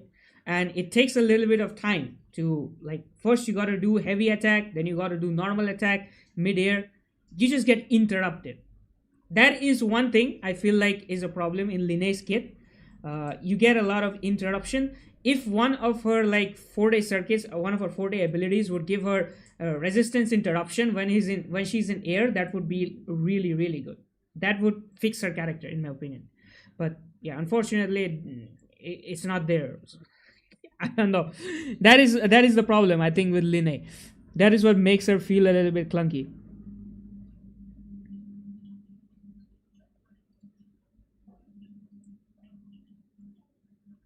I like how Rover improved through a journey and Genshin, yeah, and then this one just link it through it, right? Genshin MCs just walk here, walk there, bro. Explain that is the thing. Like, I don't really understand why they are so afraid of making Genshin's MC stronger. Like, you see Rover, every single time he gets a new element in the story, you can see him getting stronger. He's using multiple elements in the story, right? Like in Lahai Roy, he's using his dark abilities, right? He's using his dark form that he got from fighting Dreamless. I think it was Dreamless or Crownless. Like he got it from Crownless, I guess. So he's using that dark ability in Lahai Roy, right? When was the last time you saw Rover use like Hydro ability in Not Cry or Pyro ability in Not Cry, right? Most of the time they will show him using what, like a golden aether kind of ability, right? They will either show him use that golden ability, which literally makes no sense because he does not have it in game, you cannot use it, or they will show him using Animo, like the first element he got. Why? He unlocks so many different elements. Like at this point, he should be the avatar. He should be using like 5 or 6 different elements on the enemy at the same time, but he's still charging forward with the dull blade and that golden ability, whatever he has, which literally you cannot use on him as a character. It feels so like such a missed opportunity. It feels like they are sitting on something that is so good. They could have made him such a strong character, but they're just not doing it. It's very unfortunate. Very unfortunate.